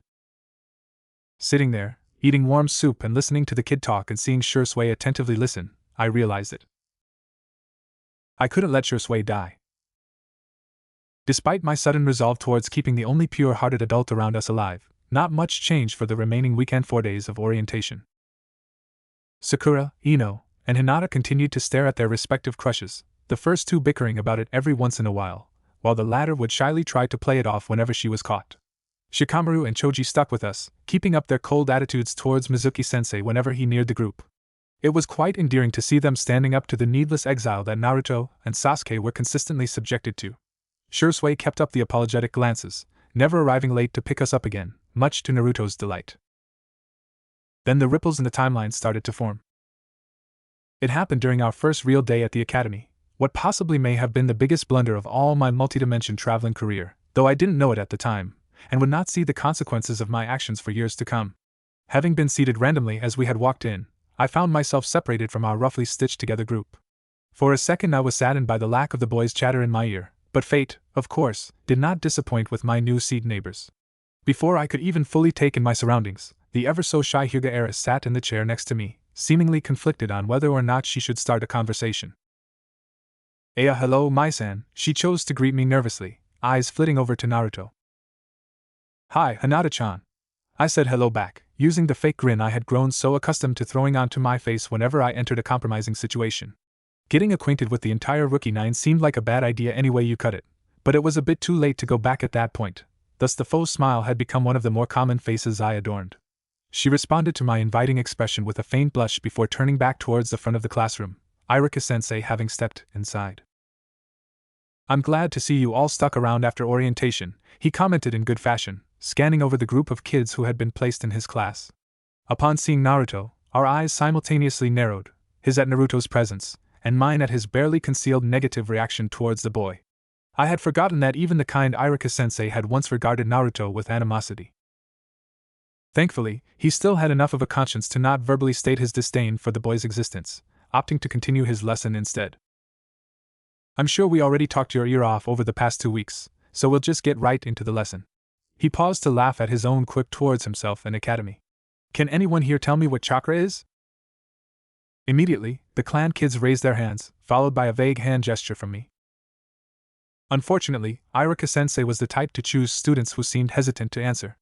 Albeit he probably did so with good intentions, like wanting to help the more quiet children become expressive, I was still rather annoyed when he scanned the seating chart in his hand and called out my name. Yes, Mai-chan?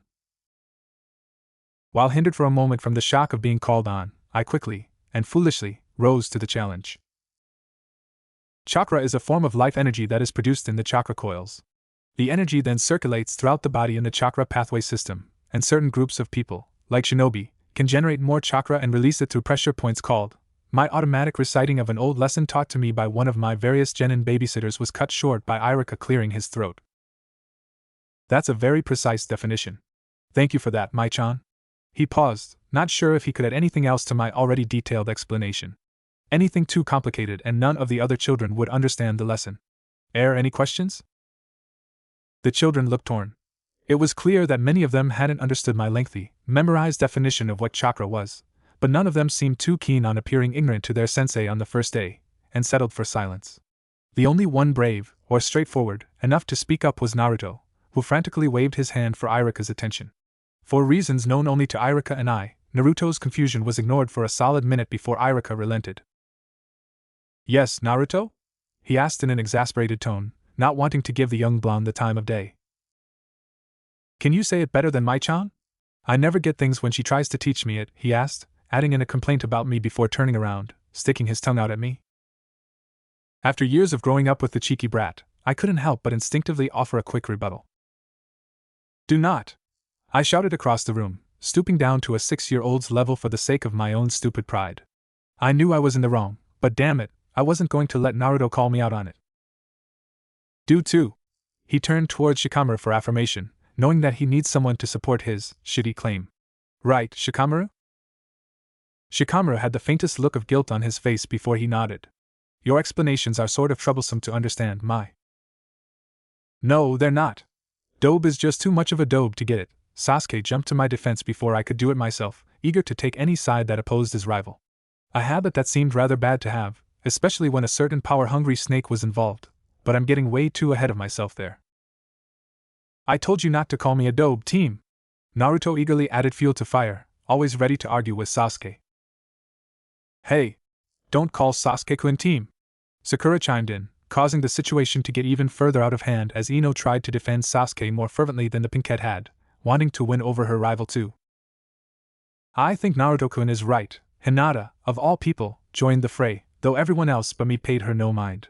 I really did feel for the girl. Mustering up the courage to publicly defend her crush was no easy feat for someone as innately shy as her, and having those efforts go unnoticed had to be crushing. However, before I could offer some sort of acknowledgement to her statement as a condolence, a certain dog-adoring brat beat me to it. Quit ignoring Hinata-chan, idiots! Kiba snarled, the younger version of Akamaru barking in agreement. Who's ignoring Hinata-chan? Naruto exclaimed incredulously, turning towards the blushing girl, and causing her to consequently faint. You are! Kiba snapped back, ironically ignoring the passed-out heiress in favor of continuing the argument. I am not. Are so. Quiet. Iruka-sensei finally cut in, having reached the end of his patience. For the first, and last, time ever, his command worked, causing all the children to freeze in fear as they saw his huge head. It was more of the shock factor that caused us all to stop in our tracks, having never seen someone perform such an iconic jutsu. The novelty of it would, unfortunately, wear off, and the rest of the kids would come to view the ridiculous sight as something commonplace in the classroom. I, for one, was rather impressed by it. He tried to further chastise us for our immature actions, but was interrupted by an obnoxiously loud bell that signaled the start of the break, and just like that, the effect the engorged head had won us left, and in seconds we were all scurrying towards the exit. Naruto! Stay behind! I stiffened as Iruka singled out the whining blonde, momentarily afraid of what he was going to inflict on the boy who I had grown more than just a little attached to. My nonsensical fears were quelled though, as Iruka added on to his instructions. And everyone else who didn't understand Mai's explanation, too. Half the class, mainly the kids of civilians, grumbled at that, shooting me a quick glare, while the clan kids, aka the rest of our makeshift group, laughed at Naruto's disdain, offering him amused waves as they walked out into the freedom of the courtyard. Mai-chan, you're staying in here with me, right? Naruto asked, panic rising in his voice as he realized he would most likely have to face Iruka's lecture alone. I cocked an eyebrow at the kid. Now, why would I do that? Mai. His voice trailed off the further I walked away. I pitied the kid, I really did, But not even I had enough love for him to suffer under one of Irika's infamous extra lessons. A small, doubtful part of me wondered if I loved him at all, or if it was another one of my fruitless endeavors to finding something achingly familiar, brought here our brother, in my life as my. Feelings of pity aside, I did try to tutor Naruto, once, back in the orphanage, and he had decided that he'd learn about the subjects in the academy, rather than hear another bad lesson from me. His need for extra lessons was nowhere near my fault, and that alone let me walk out of the classroom guilt-free. As I stepped outside, I found the main group gathered once more. I kinda feel bad for the dope. Nisan told me to never stay for Irika-sensei's, supplementary classes. Sasuke struggled to get the last two words out, making a comically endearing face as he attempted to do so. Supplementary? I teased as I entered the circle, forgetting that I, as someone younger than the other rookies, shouldn't be able to surpass them in anything academic, not even enunciation. How do you always know these things, Mai? Choji asked curiously, eyes widened in awe at my expansive vocabulary that was, truthfully, only barely above average for the normal adult, but I couldn't exactly explain that to him. I settled for a non-committal shrug as a reply. I don't feel bad for Naruto, Shikamaru commented, adding in the last bit as he saw our confused expressions. I was briefly taken aback at his cold input. Did Shikamaru hold some ill feelings towards Naruto after all? He grew up with Mai, right? So don't you guys think she would have already tried teaching him some of this stuff? He elaborated upon seeing more put-off faces. A faint touch of pink dusted my cheeks as I shook my head. Doubting the two boys' friendship was silly, especially when it had grown so nicely during the 2 weeks of orientation. You have a point, Sasuke conceded, presumably because it was just a little too easy to imagine Naruto refusing my offers of help, wanting to make progress in his own way. Before we could make any further comment on Naruto's illogical reasoning skills, specifically when his pride was at stake, the bell rang once more. We begrudgingly shuffled back into the classroom, the allure of becoming a Konoha nin having already lost its charm long before any of us had entered the academy. To clan kids raised by and around shinobi, becoming one wasn't a choice, but rather a mandatory path in their lives. I, on the other hand, was never really interested in it in the first place.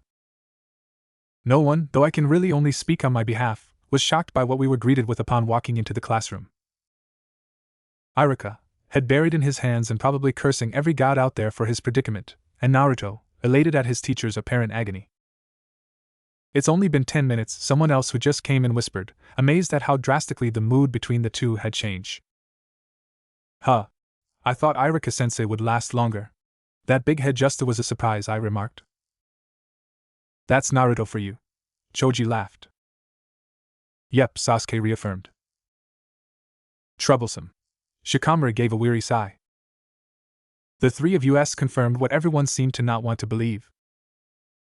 Now that everyone's back, can you all take your seats again?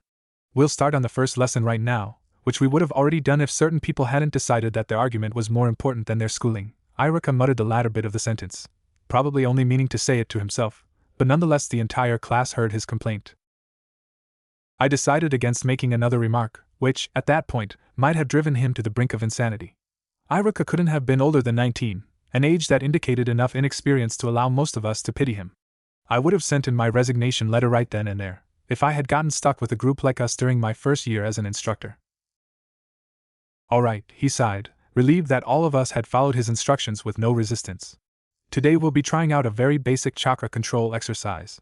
I've put a leaf on each of your guys' desks, and I want you to pick it up and focus all your chakra to your forehead like so. He proceeded to demonstrate the activity on himself, smiling as he did so, before gesturing for us to attempt it too. Most of the kids, Naruto especially, pounced on their leaves, eager to do something that they saw as real training. I waited for a few seconds, baffled at the simplicity of our first assignment. Absent-mindedly picking up the leaf, I placed it between my brows, like I had so often done in the orphanage during my mock lessons with the genin. It instantly glued itself there, so easily that I found myself looking around the room in shock. Everyone else seemed to be struggling, which shouldn't have come as such a surprise to me, if I really had thought about it. Even the prestigious clan kids, the ones who had seemed to have started training the minute they popped out of the womb, had trouble keeping the leaf in place for more than a few seconds. Aside me, Hinata, who had come to as the rest of us had stepped into the classroom, seemed to be having an especially hard time completing the exercise. After unsuccessfully attempting it again, she, surprisingly, turned to me for advice. Mai-san, can you please help me? she asked, still using that soft lilt of hers, though there was more assertiveness in her voice than what I had remembered. That was peculiar. Maybe her bashful attitude and stutter were strictly reserved for all things concerning Naruto. You don't have to use that suffix, but sure. Can I see how you're doing it? I still felt strange about honorifics and such, but nevertheless agreed to her request. She nodded, biting her lip in concentration as she tried again. For a second, it seemed like she had succeeded, the leaf laying perfectly still across her forehead, but as soon as I started to congratulate her, it fell. It shamefully took a few moments for me to figure out what had gone wrong, but eventually I got a vague idea. How are you expelling your chakra? From what I could recall from the original series, the Hyugas used short bursts of chakra in their fighting style, and it seemed wholly possible that poor, innocent Hinata, who often forgot to take things with a grain of salt, had been convinced that that was the usual method of dispelling chakra in all situations. I did it like Oto-san told me to, but it's still not working. She furrowed her eyebrows at this, confirming my suspicions. I cleared my throat, unsuccessfully trying to conceal my mirthful laughter at her naivety, one that only a child could have. Try using more chakra, but spread it out evenly, and keep it up for a longer time, I suggested. Again, she bobbed her head up and down. The way her hair jostled along with her movements was amusing too, but thankfully, I didn't let out more than a giggle this time, and followed my advice. The leaf stayed plastered this time around. Unrivaled joy spread throughout her face, even reaching her pupilless eyes, as she realized she had pulled it off. In a moment fueled by pure excitement, we had grabbed each other's hands, beaming at one another in that way that only two friends can. Of course, as soon as she realized she had displayed what would be considered improper conduct by her clan, she had pulled away, reverting back to her usual self, face flared a shocking shade of red, and mumbled an apology. I was completely taken aback at her sudden change in attitude. What the hell had her clan subjected her to that made her view public displays of affection as something to be frowned upon? Had I been given the time to, I would have mulled over the clan's too brutal idea of how to teach etiquette for a bit longer, but, as fate would have it, I was immediately given something more alarming to fret about. Iruka was staring at me. More specifically, Iruka was staring at the leaf that was still stuck onto my forehead. I had miraculously kept it in place throughout Hinata and I's entire exchange, a period of time that even I knew was long enough to draw attention. My worries only doubled in size as his hand moved to jot something down next to my name on his seating chart. Even if my characteristic mock smile did a good enough job at concealing my internal panic, it did nothing to calm down the varyingly frightening scenarios that played out in my mind. The original plan of being an obscure presence in the Naruto world had been all but thrown out the window. The exercise came to end after that, and faintly I could hear Naruto and Sasuke bickering in the background, something about who had been able to keep their leaf on the longest. Whatever it was, I didn't catch it. If I wanted to hear one of their arguments, I could do so any other time they saw each other, which was far too often, now that we lived with Shursui, too preoccupied with figuring out a way to underplay myself. Eventually, at least I assumed it happened this way, Iruka got the two brats to postpone their quarrel to another day. Their noise was soon replaced by Iruka's voice, filling the room with useless information that'd render anyone as good as dead if they tried putting it to use in a real battle. Rather than listen to information that would be all but worthless the moment I stepped into a real fight, I spent the rest of that day overthinking myself into a bout of paranoia. Truth be told, many of the other kids in the class would have chosen to do the same if they had the option to, because no one had the patience required to sit through the lectures that Iruka attempted to give in his first year as an academy teacher. I prayed for the ever-so-helpful, grace-saving bell, while dreading what would come after it all at once. I was so certain that Iruka would let something slip to Shursui about the anomaly that I had displayed, insisting that I be put in a higher-level class that fit my skill level, and essentially ending what little influence I had over the infinite possibilities that being in the academy gave me. Nowhere else would I have been able to so freely decide when to interact with the main players of a game I had unintentionally joined. But Iruka hadn't, not at first. No, the person who ended that freedom was none other than myself. In our third week at the academy, and our fifth week with Shursui, he is given his first post-Naruto mission, albeit a fairly easy one. Shursui himself had requested it, confronting the Hokage about his sudden lack of work. The third had wanted Shursui to spend a bit more time with us, while Shursui had wanted to go back to his pre-adoptee lifestyle the minute Naruto and I had become adjusted enough. They ended up compromising, as neither of them were okay with completely conceding to the other's demands. Shursui was to be sent on a mission, a short mission, but a mission nonetheless. Shursui-san? I called out to my, up to that point, favorite Uchiha, knees curled up to my chest while I shared the couch with a sleeping Naruto. Yes, Mai? He answered back, attention focused on putting all of his necessities into his pack. He no longer bothered with using an honorific with me. Iruka-sensei was teaching us about Kekai Genkai and mentioned the Uchihas and the Hyugas. Are your eyes really important? I made a weak attempt at changing my tone of voice to that of a curious child, though admittedly I probably failed. I didn't really care though. Shursui was a child genius himself, so there was no way he'd ever think twice about my displays of slightly above average intelligence. Truthfully, I just wanted to make conversation with the boy before he left. I'd be lying if I said he hadn't grown on me, something obvious enough from my, while somewhat reluctant, resolve to prevent his death from happening. With that being said, I wasn't the only one who had gotten attached to the Uchiha. After 5 weeks of living together, Naruto had become as platonically smitten with the boy as possible, though he often liked to pretend to be disinterested when Shursui was around, going as far as to disrupt my conversations with Shursui to spark his own with me. But now Naruto was asleep, and I was left to witness the bemused smile that danced on his lips as his thought over my previous question. I guess you could say that, but Itachi will surpass me one day, no doubt. My heart twinged at this. He was right, Itachi was gonna surpass him, but only because of his own death. I didn't allow myself to dwell on it any further though.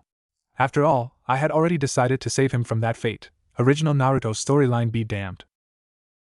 Why don't you wear something to protect them then? Like sunglasses, or something? The suggestion was largely a joke, but the humor in it was lost with the Uchiha. If the only defense I have is a pair of sunglasses, I don't think protecting my eyes will be my first concern. He paused, scrunching his face up as he recalled something. Then again, I had a cousin who used to wear goggles. They didn't do much to help him in the end, though. The last part was said with a hint of bitterness, accompanied with a shake of Shursui's head. I'm sorry. The apology falls out instinctively. Don't be. Dying sort of goes hand in hand with being a ninja. He got out of the crouched position he had used while packing his bag, a succession of cracks resounding from his body as he stretched his limbs out. I ought to go now. The third will be livid if I'm late again. You sure you guys will be fine without me? You sure you'll be fine without sunglasses? A simple, yes, Shursui-san, Naruto-kun and I will be fine, would have sufficed. You know, for a 5-year-old, you sure do have a smart mouth. He lectured, though both of us knew he wasn't really angry. You know, for a 15-year-old, you sure do act like a mother hen, I retorted, unable to hold my tongue. He rolled his eyes. And now I really do have to go. Thanks for gracing what possibly may have been my last few moments on this earth with your sarcasm. He made his way towards the door, choosing to wait until after he got out of my line of sight to use his shunshin. Don't die, I spoke as loudly as I could without waking Naruto, waving at Shursui before he could fully exit. Telling him that was pretty useless, considering the fact that his canon death date wasn't for another year, but regardless, I couldn't help but say it. It would be too sad if I hadn't. I'll try not to. After all, who's gonna pay for Naruto's ramen quota if I'm not here? He asked playfully before faking a shudder. Then again, I think I might prefer death over paying a bill that large again. I laughed at his joke, knowing all too well the bottomless pit that was Naruto's stomach. Shursui was gone before my laughter ceased. And that's how our first couple days without Shursui began, a period of time that would turn out to be made up of a series of irreversible blunders on my part. I woke in the same position as I had been when Shursui left, nestled into a tight ball and leaning against Naruto. For a few seconds I watched him there, taking in the steady rise and fall of his chest. An implacable feeling of nostalgia burned within me, but for the life of me, I couldn't remember why the sight had struck a chord. Precious people, siblings. Suddenly disturbed by the way my heart physically ached, I frantically shook Naruto awake, desperate to rid myself of that unappeasable woe. My, he mumbled, glancing at me through half-lidded eyes. We're gonna be late to the academy, I lied. No, we're not, he called me out on it, knowing as well as I did that it was far too early for me to panic about any type of tardiness. If anything, we were up earlier than usual, as evidenced by the rays of the first light of day that peeked through the window blinds. Naruto, I started, ready to spew out another excuse. He never let me finish that sentence. But okay, I'll get ready. I had no time to reply, not even to say a vague thank you, as he groggily got off of the couch and headed towards the bathroom. The kid was much more intuitive than anyone had ever given him credit for, and that both reassured and terrified me. Was it me who had triggered those changes in his original personality, or had he always been that way? The door clicked, and I unwittingly breathed a sigh of relief, no longer petrified of something I couldn't even pinpoint. My heart rate slowed as the image of Naruto sleeping, was it Naruto that I had seen, faded into some dark corner of my subconscious, hopefully, never to be seen again. 5 minutes later, Naruto stumbled out of the bathroom looking as exhausted as he had been when he had initially woken up, despite the excessive amount of hours the boy slept on average. "Are we gonna leave now?" he murmured, squinting at me. There was nothing else I could to stall for time, having already changed into my usual outfit before Shursui left. In all honesty, it was absurd to leave so early, but another second in the apartment would only result in Naruto falling back to sleep, and that was definitely something I could do without. Yeah. We lapsed into silence as we took the usual path to the academy, not used to not having Shursui there walking with us. Already it felt like our day had been offset, an unbearable silence falling around us. "So," I began, but stopped as I realized there was really nothing for me to say. "So," Naruto reiterated, still not fully awake. Another long pause occurred before Naruto vocalized what we were both thinking. "I miss Shursui." He accompanied his statement with a large pout, crossing his arms in a stubborn-like manner. "Me too," I agreed, frowning. Weren't the two of us used to being on our own? Before our agonizingly dull stroll could reach an even lower point, a familiar voice called out, its owner hidden by the early morning mist. Of course, there was no need for us to see who it was to identify them. What they said made who they were incontestable. "Dobe?" A part of me was grateful for the interruption. I didn't know if I could handle another minute with the quiet, half-asleep version of Naruto, but another part of me dreaded turning around to greet Sasuke, because I knew damn well that the possible future heir to the Uchiha clan would never be permitted to walk alone, especially at a time when so many Konoha citizens regarded the Uchiha with animosity. "Team!" Naruto yelled, promptly snapping out of his low spirits to sprint to our other Uchiha friend. I begrudgingly did a U-turn, adorning my signature cordial smile, the same one that had won Hinata over on our first day of school. "Naruto-kun." "Mai-chan," Itachi acknowledged. "Good morning, Itachi-san," I responded, praying to every deity out there that Naruto wouldn't run off with Sasuke. My prayers weren't answered. As soon as Naruto had reached the younger Uchiha, the two had engaged in excited chatter, rendering Naruto's sad mood void. They ignored each other's cheeky nicknames, probably because it was far too early to start a fight, and I stiffened as the pair walked past me. Naruto and Sasuke were definitely not this friendly in the original timeline. They seemed to be getting along quite well. Itachi appeared next to me before I could attempt to catch up to the two, his voice filled with mirth. I concurred, reluctantly accepting the fact that today's walking companion would be none other than Itachi Uchiha. "Do you two always leave this early?" I don't recall ever running into Shursui when I previously walked Sasuke. I couldn't tell if he was simply trying to make conversation, or if he was trying to discreetly assess why our routine had changed. "No, I decided to just come out with it, but Shursui-san left on a mission, and we couldn't sleep." "Hokage-sama gave him a mission? Already?" Itachi seemed genuinely surprised at this, his eyebrows raised by a hair. Shursui-san insisted. And suddenly he wasn't so shocked anymore. Both of us knew just how obstinate Shursui could be. He had gotten horrible food poisoning once, so bad that the Hokage was ready to issue out a warning about an intruder powerful enough to poison ANBU operatives until Shursui had admitted to eating far too many sticks of dango. Nevertheless, while looking like he was at death's doorstep, he had dragged himself out of bed to walk Naruto and I to and from school, intent on keeping his word despite Naruto and I's insistence that he shouldn't. "I see." In front of us, Sasuke laughed loudly, drawing Itachi's attention. Before he could look away, I caught a glimpse of regret in his eyes, and immediately I knew. The Uchiha massacre plan had already been brought up. Guilt gnawed at me, urging me to say something, anything, and so I did, making the first in a saga of mistakes. "Do you think violence is always needed in the shinobi world?" I asked with no intention of giving him time to answer. "I don't think so. I think it's stupid to resort to such drastic measures, and even more idiotic to try to justify it by saying that it's done for the good of the others," I blathered, tears welling in my eyes as I thought of all those innocent people I had seen in the compound. Before recovering from his stunned silence to interrogate me about my oddly specific words, Sasuke turned around and waved at Itachi. "See you later, Nai-san. You have to train me today." Sasuke beamed at his older brother while I took that opportunity to slip away from him, running to Naruto. "Mai-chan! You were right.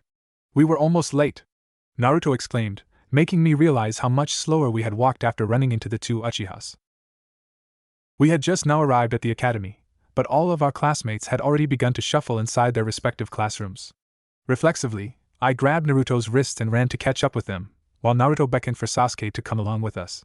Together we sprinted, motivated by the thought of the lecture we'd receive from Iruka-sensei if we were late. We made it by the skin of our teeth, all three of us heavily panting by the time we reached the rest of our peers. And Mai-san? Hinata was the first to notice us, already sitting down in her seat. Troublesome. How did you guys even manage to be late again? Dad said he saw you leave before us. Shikamaru shook his head in disbelief. Sasuke-kun looks so good when he's tired, Sakura commented loudly, making everyone who hadn't caught Uchiha fever falter. Before any of us, even Ino, could give her words a response, Iruka-sensei walked in, only a few seconds behind us, and the three of us scrambled to get into our seats before he could notice. Good morning, everyone. I'm glad that you're all here. We'll be doing something different today. He paused and waited for us to give a reaction. When he received none, he visibly wilted, but continued to speak. We'll be using taijutsu today in spars, instead of against dummies. Sasuke raised his hand. Yes, Sasuke-kun? But whoever gets to fight against O will end up fighting a dummy anyways, he spoke in an innocent tone, but he hadn't even attempted to hide the amusement in his eyes. Damn it, team! I'm gonna kick your ass, Naruto shouted, getting up out of his seat to dramatize his threat. Shikamaru, Choji, and I rolled our eyes, used to their bickering, but the rest of the future rookie 9 eagerly jumped in. You'd never win against Sasuke-kun. Sakura seethed at the thought of anyone trying to best her crush. Yeah. Ino nodded in agreement before she realized who she was actually agreeing with. Wait a minute. Don't defend Sasuke-kun. I'm supposed to be the one doing that. I don't think that was very nice of Sasuke-kun to say. Hinata nervously interjected, poking her 2 pointer fingers together. And I believe in Naruto-kun, she added. See. Hinata-chan thinks I can do it, Naruto stated proudly, making the Hyuga turn a shade of red that looked alarmingly similar to that of a tomato. Thankfully, her blush wasn't followed by a faint this time around. Hinata-chan believes in everyone. Damn it, Akamaru and I are gonna kick everyone's ass, Kiba snarled, baring his fangs. If all of you don't shut up, I'm gonna be the one to fight all of you. Iruka's big head jutsu made a reappearance, but this time, to his chagrin and my amusement, the future saviors of the world paid him no mind. I agree that Hinata-san equally supports us all. Shino nodded. Well, Mai-chan supports me too. Isn't that right, Mai-chan? Naruto swiveled around to look at me for encouragement. Yes, Naruto-kun, I do ink. If all of you keep talking, I will not allow any of you to spar today or tomorrow, Iruka warned, finally finding the right thing to hold over our heads.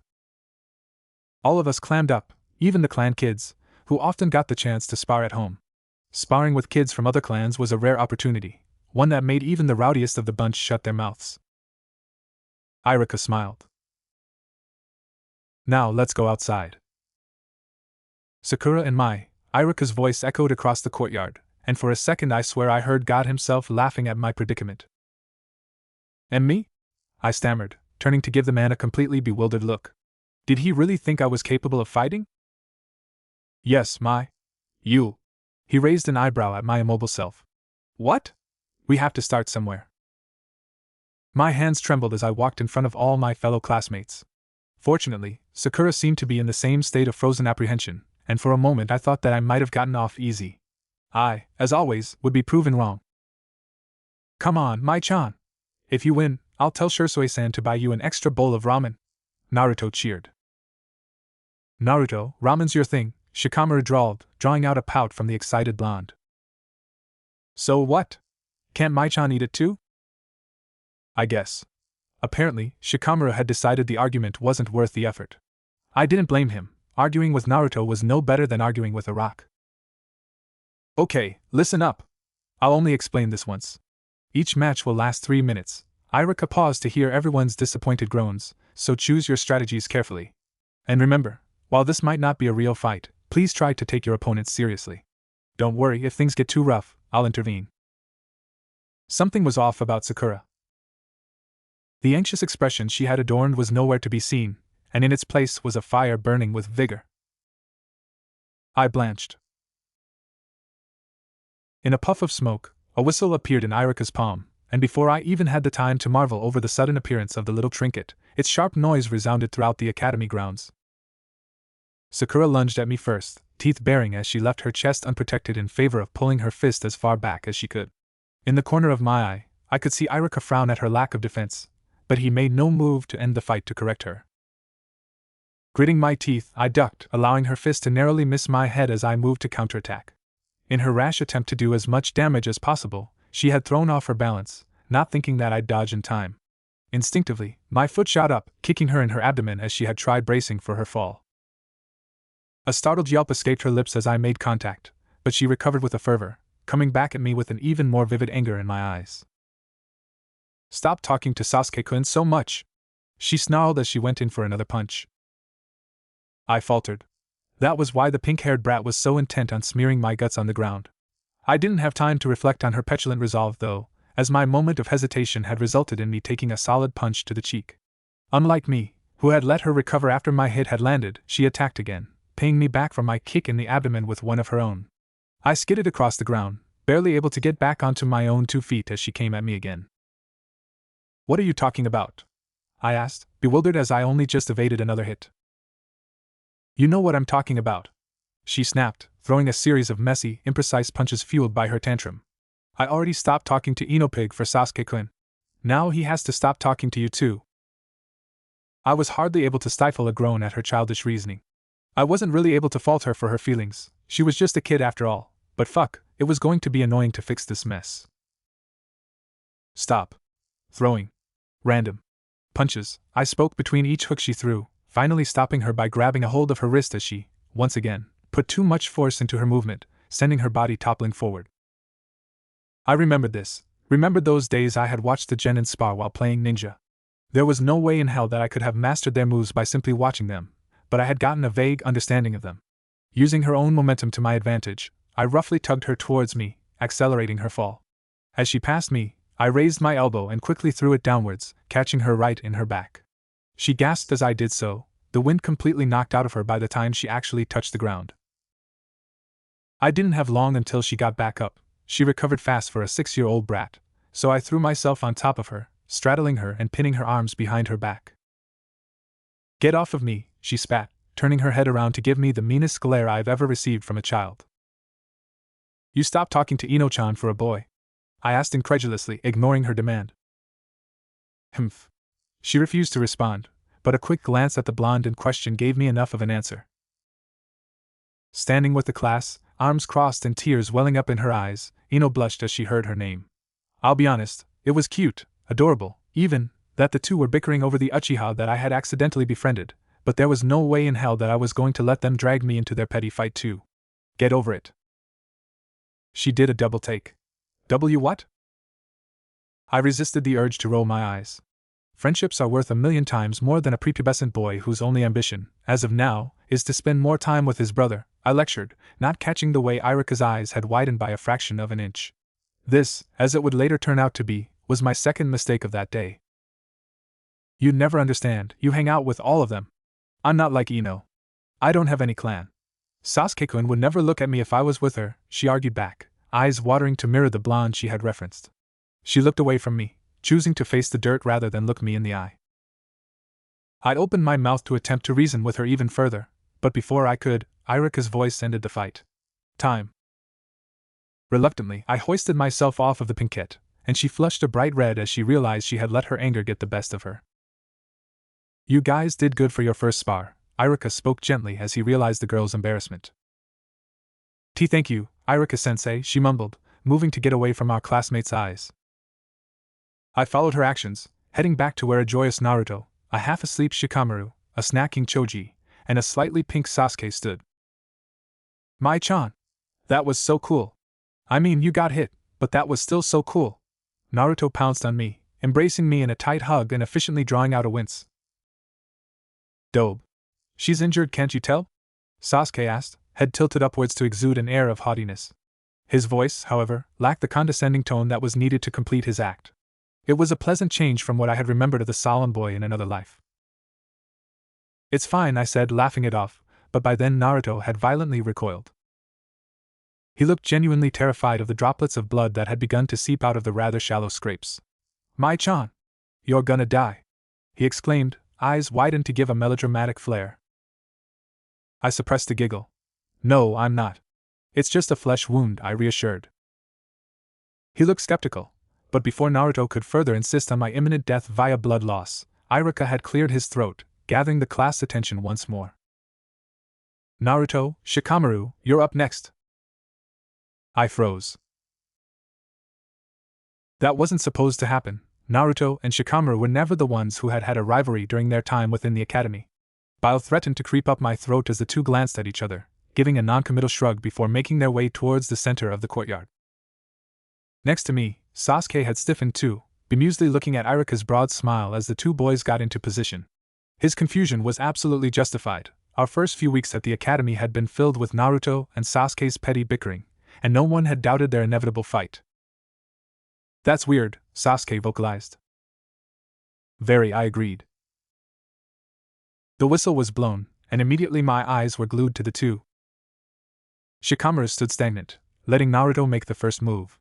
Unsurprisingly, he made the same mistake that Sakura had, lunging at Shikamaru with all of his might without regard for any unfavorable outcomes. As predictable as Naruto's move had been, Shikamaru had followed the pattern too, dodging and allowing the blonde's own momentum to throw him off balance. Then things began to deviate from Sakura and I's fight. Unlike either of us, who had fallen and had had to take the time to recover, Naruto somehow displayed control over his landing, rolling instead of sliding against the dirt. He bore a triumphant grin as he came back at Shikamaru. "TCH, troublesome," Shikamaru grunted, now barely leaping out of the blonde's way. Naruto's leg shot up, grazing Shikamaru's shoulder as the latter countered with a jab to the blonde's calf. My eyes barely comprehended the two's abnormally sharp movements. There was no way that this Naruto was the one who had once been considered dead last. Naruto joyously laughed at the hit, retreating back and getting ready to launch another attack against his friend. Everyone's eyes were stuck to Naruto's swift movements as he feigned a punch, causing the soon-to-be genius tactician to duck right into a raised knee. "Gotcha!" Shikamaru tensed as Naruto moved towards him once again, unrelenting. "I forfeit."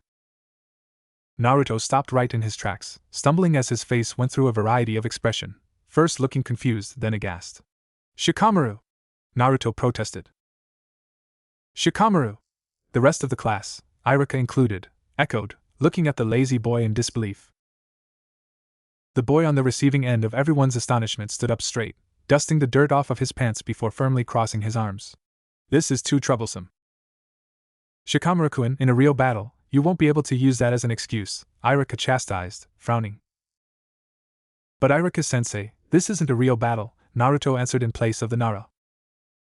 "Yes," Iruka started, sighing exasperatedly, "but the point of sparring is to simulate a real one." What does simulate mean?" Hinata timidly spoke up. Iruka looked around at all three of the children who were ambushing him, overwhelmed. Apparently, he had decided it wasn't worth the effort. "Never mind, forget about what I said, let's just get on with the next round." Hinata, though still looking confused, nodded, while Shikamaru gave a satisfied hum, and Naruto pouted. Hinata and Sasuke. "What?" the two in question uttered in unison, completely thrown off guard. Why is Hinata-chan fighting with Team? Let me fight him instead." Naruto's protests were reignited as he vehemently objected the pairing, practically screeching his complaints into Iruka's ear. Iruka disregarded Naruto's outrage, motioning for Hinata and Sasuke to set in place. "Naruto, you already fought." The whistle blew, and for the first time, I saw the resulting ripples from my course of actions. Hinata wasn't losing. In fact, one might even say she was on par with the Uchiha boy, give or take a few light hits he had managed to land on her every now and then. I had never casted Hinata aside as a weakling, but this was more than even I had anticipated. This was, much like in Naruto's case, not the Hinata from the old universe.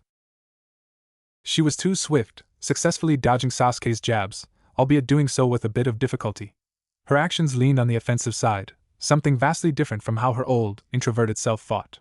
There was no recovery time between the two's blows, and if one were to look at them from a distance, it might have been mistaken for a spar between two graduating academy students. With that being said, Sasuke still wasn't losing. That would have been a little too weird, even for me. He was simply having a much harder time subduing his opponent. Kick his ass, Hinata-chan, Kiba cheered, enticing the rest of the class to follow suit. Damn it, team! You can't lose to anyone else but me, Naruto yelled, cheering for his best friend in the only way that he knew how to. As it so happened, Naruto's loud want for his friendly rival to win ended up throwing Hinata off, inducing a bright tomato-red blush from the girl and distracting her long enough for the Uchiha to land a solid kick, knocking her down. Time! Iruka cried out, earning yet another groan from the rest of our classmates. Everyone had wanted to see more of the quick-paced, abnormally intense spar. Hinata shakily pushed herself off of the ground, turning towards Sasuke to give a slight bow. The boy mimicked her action, pink dusting his cheeks. I knew Sasuke-kun would win, Sakura swooned. Oddly enough, few people had noticed that Hinata's blunder was wholly due to Naruto's interruption. I had to get to the bottom of this. With the grace of a toddler learning how to walk, I maneuvered between my classmates, making my way over to the girl who had blown everyone's expectations of her straight out of the water. Hinata! Namai? She greeted back, eyebrows scrunched up in confusion. Hinata! Where did you learn how to fight like that? An excited grin was pasted onto my face, masking the sudden wave of anxiety that had washed over me as I had noted just how different everything already was. Ooto-san saw me practicing the leaf exercise and started to train me harder, she explained. Oh, that's really cool. I gotta go see if Sasuke is alright. See you later, I excused myself, stumbling over my words, desperately needing to get out of the vicinity before I emptied the remains of whatever I had had for breakfast that day into the courtyard. I had only wanted to help the poor girl out with a simple chakra exercise. I never thought that her father would catch sight of her rapid improvement and enforce a new training regime on her, though looking back now, I should have expected it. Hinata was still the heiress to the Hyuga clan, and any smidgen of hope in her becoming a strong leader would be given the utmost care and attention. Ino and Choji. The rest of the spars continued in the same fashion, with somewhat predictable moves added alongside slight changes to what probably would have happened in the original storyline. Some people seemed significantly more motivated this time around, others retained their old personalities, but acquired a new trait or two. Without ever intending to, I had already altered everyone's lives. Mai-chan, can you stay behind for a second? Iruka-sensei's usual air of sincerity seemed strained as he made the request. Every inch of my body screamed at me to politely refuse and run like the devil was chasing my tail, but by then Naruto had already taken up the initiative to agree for me. It's okay, Mai-chan, you don't need to walk home with me today. Team invited me over to practice chakra control with his brother. He shot me a genuinely happy grin as he walked out of the classroom without me, leaving me with our uncharacteristically nervous teacher. Reluctantly, as there wasn't really any other option out there for me, I accepted my fate. Yes, Iruka-sensei? For a quick second he paused, studying me and searching for something, though I wasn't sure what it was. He seemingly found it though, as he quickly let an almost sincere smile grace his lips. It's nothing too big, but would you mind accompanying me to the Hokage's office? My heart could have jumped out of my chest right then and there, and from what it looked like fate had in store for me, that might have been the most peaceful way to go, but, unable to express the distress I really felt, I adorned my own faux smile. Sure, Iruka-sensei. The walk from the academy to the office was agonizingly slow. It was almost as if Iruka-sensei was intentionally trying to drag it out as long as possible. By the time we arrived outside of the third's abode, I was ready to burst, but oddly enough, Iruka seemed just as on edge. It had been 2 days since the sparring lesson, and Shursui still hadn't returned.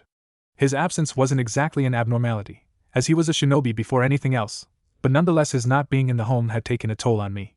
Without him, I had to resume my role as Naruto's main caretaker, a part one had no qualms with. It was simply tiring, and left me exhausted at the end of the day. I was even more unprepared for the situation that was about to ensue. Iruka shot a nervous smile at the desk lady, leaning in and mumbling something to her that I couldn't quite make it was effective enough to earn us an audience with the Hokage himself. Hokage-sama, pardon my intrusion, Iruka said stiffly as he entered, clearly anxious. Iruka-san, he greeted. I was told you wanted to see me, but I didn't expect for you to bring little Mai-chan along. Did Naruto-kun stick you with her? Sarutobi responded kindly, making an obvious attempt at calming the fidgety Chunin down. Ah, no. I wanted to discuss Naruto-kun and Mai-chan's education at the academy. Iruka got straight to the point, and immediately dread washed over me. Sarutobi frowned. I was afraid of this. Is Mai-chan too young to attend after all? If I hadn't been so petrified of what the hell was going on, I may have been offended at his lack of faith in my capability.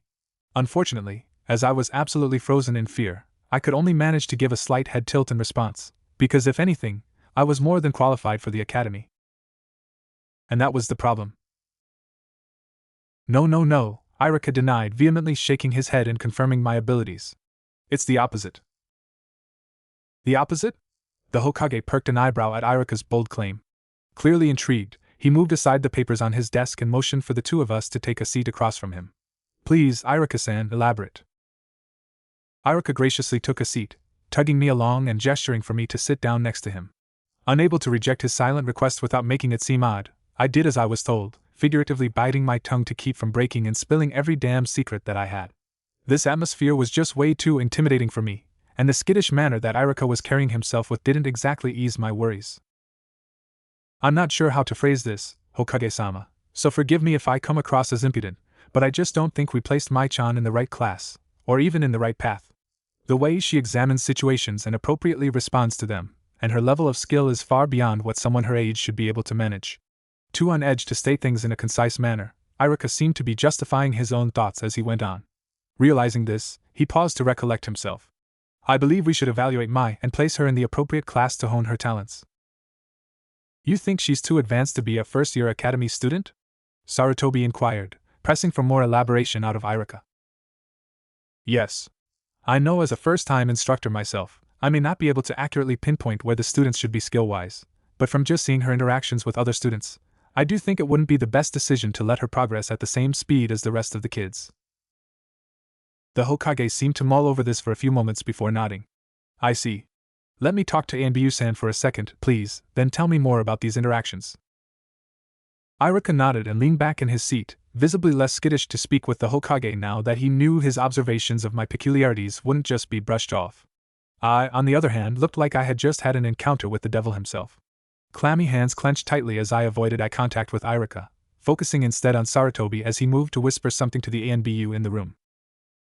Before I even registered the Hokage's lips moving, the ANBU operative nodded sharply, shunshin ing out of the room. Sorry about that. The Hokage smiled good-naturedly before gesturing for Irika to continue. Please go on. At the beginning of the year, the students were introduced to a chakra control exercise. They were meant to make an attempt at sticking the leaf to their forehead. I paled as I knew exactly what he was about to refer to. Attempt, but not actually achieve, right? The Hokage asked, though I was certain he already knew the answer. Irika validated his guess with a nod. Though it might be rare, I'm sure it's not impossible for someone outside of a clan to get it on their first try, Sarutobi countered, and suddenly a new wave of fondness washed over me for the third Hokage. I could weep tears of joy over his lack of faith in me. At least this way, I wouldn't be written off as a prodigy and thrown into battle. Unfortunately, I spoke, too soon. Yes, I understand that, sir. What is odd is how Mai-chan observed those around her and aided them with the exercise too. I knew it. I knew my interaction with Hinata was going to come back to bite me in the ass.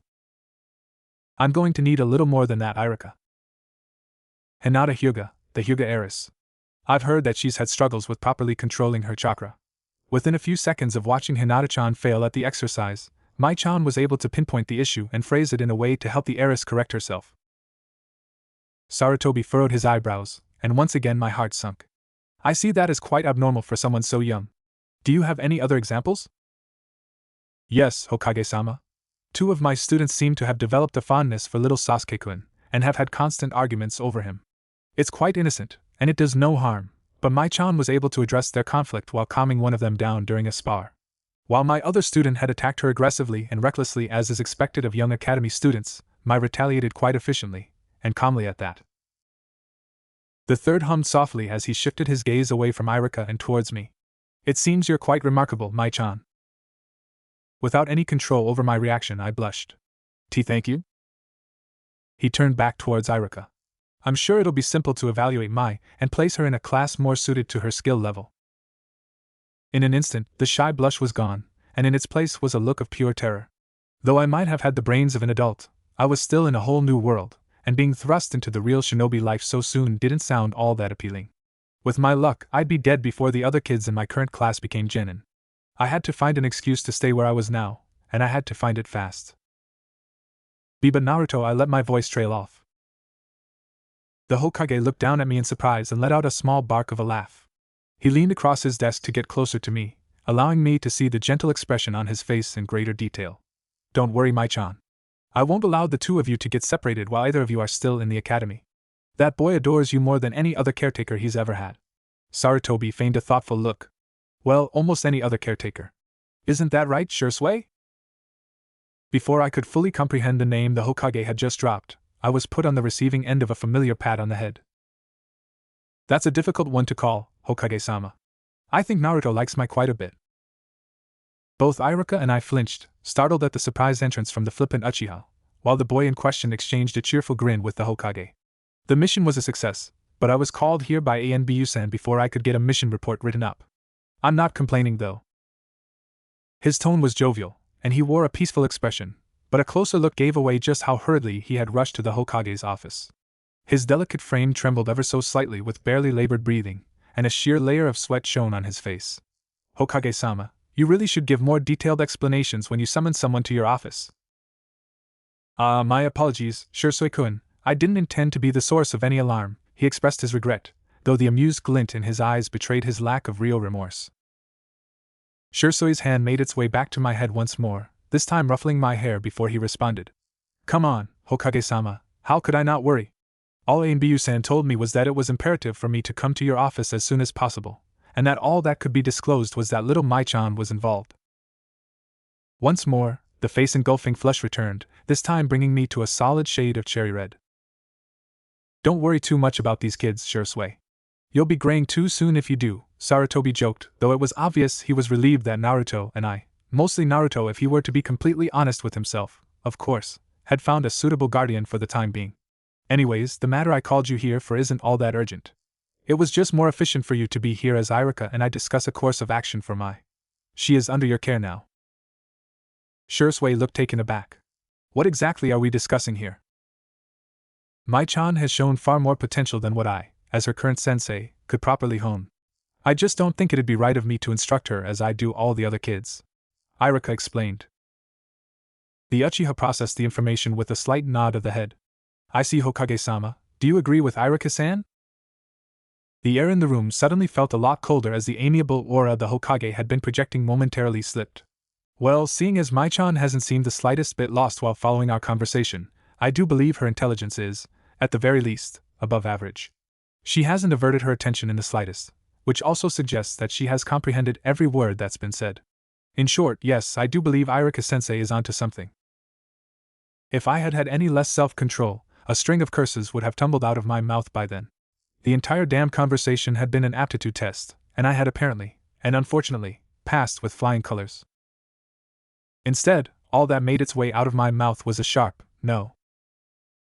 It was the first time I had spoken out against any of the three men in front of me, an uncharacteristic action that, based on their sudden attentiveness to my presence, clearly startled them. Shursui, who had had the most experience with talking to me, reinitiated the convo. What do you mean, Mai-chan? He spoke gently, bending down and resting his hands on his knees as he got onto my height level. I'm not leaving the academy without Naruto. Truthfully, I was half using Naruto's dependence on me as an excuse for my unwillingness to move forward to what they would deem as an appropriate class for my skill level. With that being said, how much Naruto relied on my presence was taken into account as a reason for my protest. After spending so long with the kid, there was no way I could leave him to fend for himself, at least, not in good conscience. Silence took hold of the room for a brief moment before a friendly laugh took its place.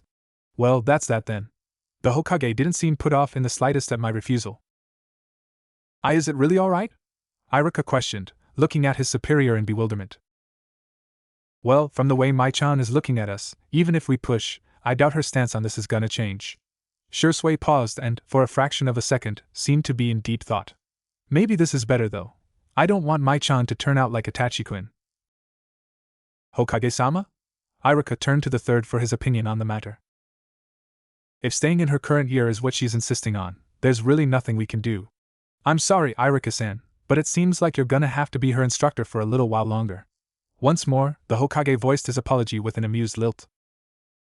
I was off the hook, but judging by the near-visible gears turning in the Hokage's head, my relief was only momentarily. Shursui, you can take Mai-chan back home now. And just like that, the anxiety that had welled up inside of me deflated. Shui chirped, grabbing hold of me and lifting me out of the seat. A small part of me, the grown woman in my mind that still had some of her dignity intact, wanted to insist on my own ability to walk out of the office. The rest of me was perfectly content with being doted on. It was a hell of a lot better than the eerie loneliness that Naruto and I had both felt in the Uchiha's absence. We had been nearly out of the door when our escape was halted by two simple words. Hold it. Shui muttered something that sounded a lot like a curse word. He turned, plastering the fakest of all smiles onto his face. Yes, Hokage-sama? I still want the mission report on my desk by tomorrow. Yes, Hokage-sama. For a while, Shui and I walked home in surprisingly good spirit, and for a moment I almost doubted whether or not our meeting with the Hokage had really happened. It seemed like an outlandish dream.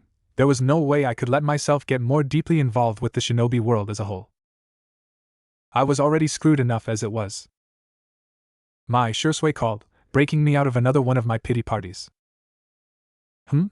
I hummed in response and looked down, avoiding his gaze. Judging by the cautious tone he had taken up, I was about to be dragged into round 2 of the unwanted proposal. We had stopped walking and stood only a few yards from the entrance into Shusui's apartment. I briefly considered making a run for the home and using Naruto's presence as an excuse to escape the conversation, but Shui had already started speaking again. How long have you and Naruto been together? The question took me by surprise. A few years, so most of my life, essentially. Essentially, huh? I flinched as Shui echoed what I had said. That's an awfully long word for a kid to know. Gee, thanks. I gave as bashful of a laugh that I could muster, feigning ignorance towards what he was trying to draw attention to. He paused, and I took it as an opportunity to glance up at his face. Immediately I came to regret that decision, having made eye contact with the unusually inquisitive Uchiha. He made no effort to conceal the thoughtful stare, and I could almost physically feel him sizing me up. What's with that look? I offered up another nervous laugh. My voice seemed to have triggered him out of his little analysis, as the moment the words left my lip, Shui moved. Within what felt like a fraction of a second, he had crouched down, now on eye level with me as he placed both hands on my shoulders. You don't have to be afraid of leaving Naruto behind. The kind smile accompanying his words silenced my protest and allowed him to continue. You know, Itachi-kun was like that too. It took the entire clan's nagging to get him away from Sasuke. Relief flooded my body. He only wanted to urge me to accept the offer, not confront me for having an abnormal amount of knowledge for a 5-year-old. I don't know. I know it feels like you're abandoning Naruto, but you won't become a genin for a long while, and you'll still see him at home. I haven't seen Hokage-sama be this okay with a year skipped since Itachi-kun. This is really a great opportunity for you to advance to a level that fits how gifted you are. If you're so excited about this, then just do it yourself, I said half-teasingly, knowing the argument was illogical. I did. His response made me wince. Here I was, insensitively acting like the option I'd been given, the same one that Itachi and Shui had chosen without remorse, was the worst thing that could have possibly happened to me.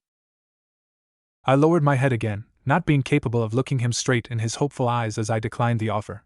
There was absolutely no way I could do it, not as long as I had the slightest sense of self-preservation. Speeding through my life as an academy student would just be me begging for a sooner death wish. I'm sorry, but I just... Before the rest of my rejection could be said, I was tackled onto the ground by a blurry ball of orange and blonde, Naruto. That's what Iruka-sensei wanted to talk to you about. Naruto's mouth moved rapidly as he pushed himself off of me. I hesitantly nodded in confirmation, and was met with silence from Naruto. I brushed the dirt off of myself as I got up and slowly turned my attention towards Naruto's face. Will he be mad that Iruka had singled me out to advance rather than him? Will he be heartbroken at the thought of me leaving and beg me to stay? These kinds of questions ran through my head as my eyes focused on the expression on Naruto's face, but no kind of anticipation could prepare me for what I was actually going to see. Rather than one of anger or hurt, only a look of pure admiration decorated his face. You have to agree to it then, he exclaimed, startling me so badly that I almost fell to the ground all over again. Yeah? See? Even Naruto agrees. Shui smiled in a satisfactory manner, clearly proud of me getting the offer and Naruto's enthusiastic reaction to it. The smile faded, however, as he took note of the panicked expression that had taken over my face. Without a warning, Shursui got up from his crouching position, and now he stood upright, arching his back and yawning. I'm a little tired from my mission though, so let's go inside and talk about this after we eat some of Mai's curry. He shot me a different smile this time. It was a smile of understanding, and though I wasn't sure exactly what Shursui thought he understood about my predicament, I was nonetheless grateful for it. I could say no to almost anyone. Almost. The only exception happened when I was faced with Naruto's endearing pout that made me feel as if I had kicked a puppy. Thankfully, Shursui had saved me from that evilly pure look. Who said I was cooking tonight? I raised an eyebrow, gladly playing along with Shursui's attempt to divert the conversation topic. What about Mai and the hawk? Naruto's attempt at bringing the conversation back onto my dilemma was cut short as Shursui picked up the blonde with ease. Come on, Naruto. Don't you want to eat some of Mai's cooking tonight? It's been a few days since I've been home, and I'm pretty hungry. Judging by the shock in his tone, Naruto hadn't fully comprehended Shursui's return until then. Shursui? You're back from your mission? Naruto exclaimed excitedly, twisting his body in Shursui's arms to face the Uchiha directly. Yep. Now let's go inside, he replied amiably. But we can talk more about it later. Shursui's voice lacked the enthusiasm it had had only moments before. We stepped inside without any further commotion about my meeting with the Hokage, but something told me that definitely wasn't the end of that conversation. There was no way in hell that I'd be let off that easily. I would prove to have been right, as not even an hour later Naruto casually brought up the topic again. So you're gonna do it, right? He chirped so unexpectedly that I didn't even understand what he was referring to. Do what? Naruto leaned in, making gestures that indicated for me to be more quiet. The two of us were on one end of the couch, the other having been occupied by an exhausted Uchiha. Despite being the one who had been so adamant about having me cook, he had fallen asleep long before the food was ready, and both Naruto and I had decided to pass on waking the boy. You know, tell the old man yes, he clarified, looking up at me with big doe eyes. I recoiled from his figure next to mine. Of course not. I have to stay here with you. Naruto turned away for a moment, visibly debating something in his mind. I had been with him for most of my new life, and yet I'd never seen such a concentrated look on his face before. You can go. It looked like it had pained him to say those 3 words, yet the resolve in his tone was easily heard. I was taken aback by the selflessness of his words. He had grown up alone for the first half of his life, and judging by what little I had seen during my few moments of inaction when I had first met Naruto, those years had been absolute shit. Being alone was absolute shit. No way, I refused.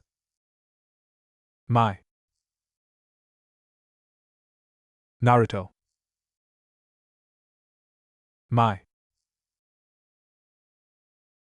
Shocked by the sudden change in Naruto's personality, I took a few seconds to look at him, really look at him. I had been so preoccupied with fretting over the slight changes I had made to his history that I stopped paying attention to the smaller things around me. The battered boy who clung to me as tightly and as often as possible was gone. In his place was the clear foundations for a man who'd grow up to be a great leader one day, the future 7th Hokage. I didn't understand it. Couldn't understand it. How had things changed so drastically without me having noticed in time? He was so different from the hurt boy from the original storyline, too different. And because of that difference, there was only one thing I had left to do. I'll think about it. Yes. Leave.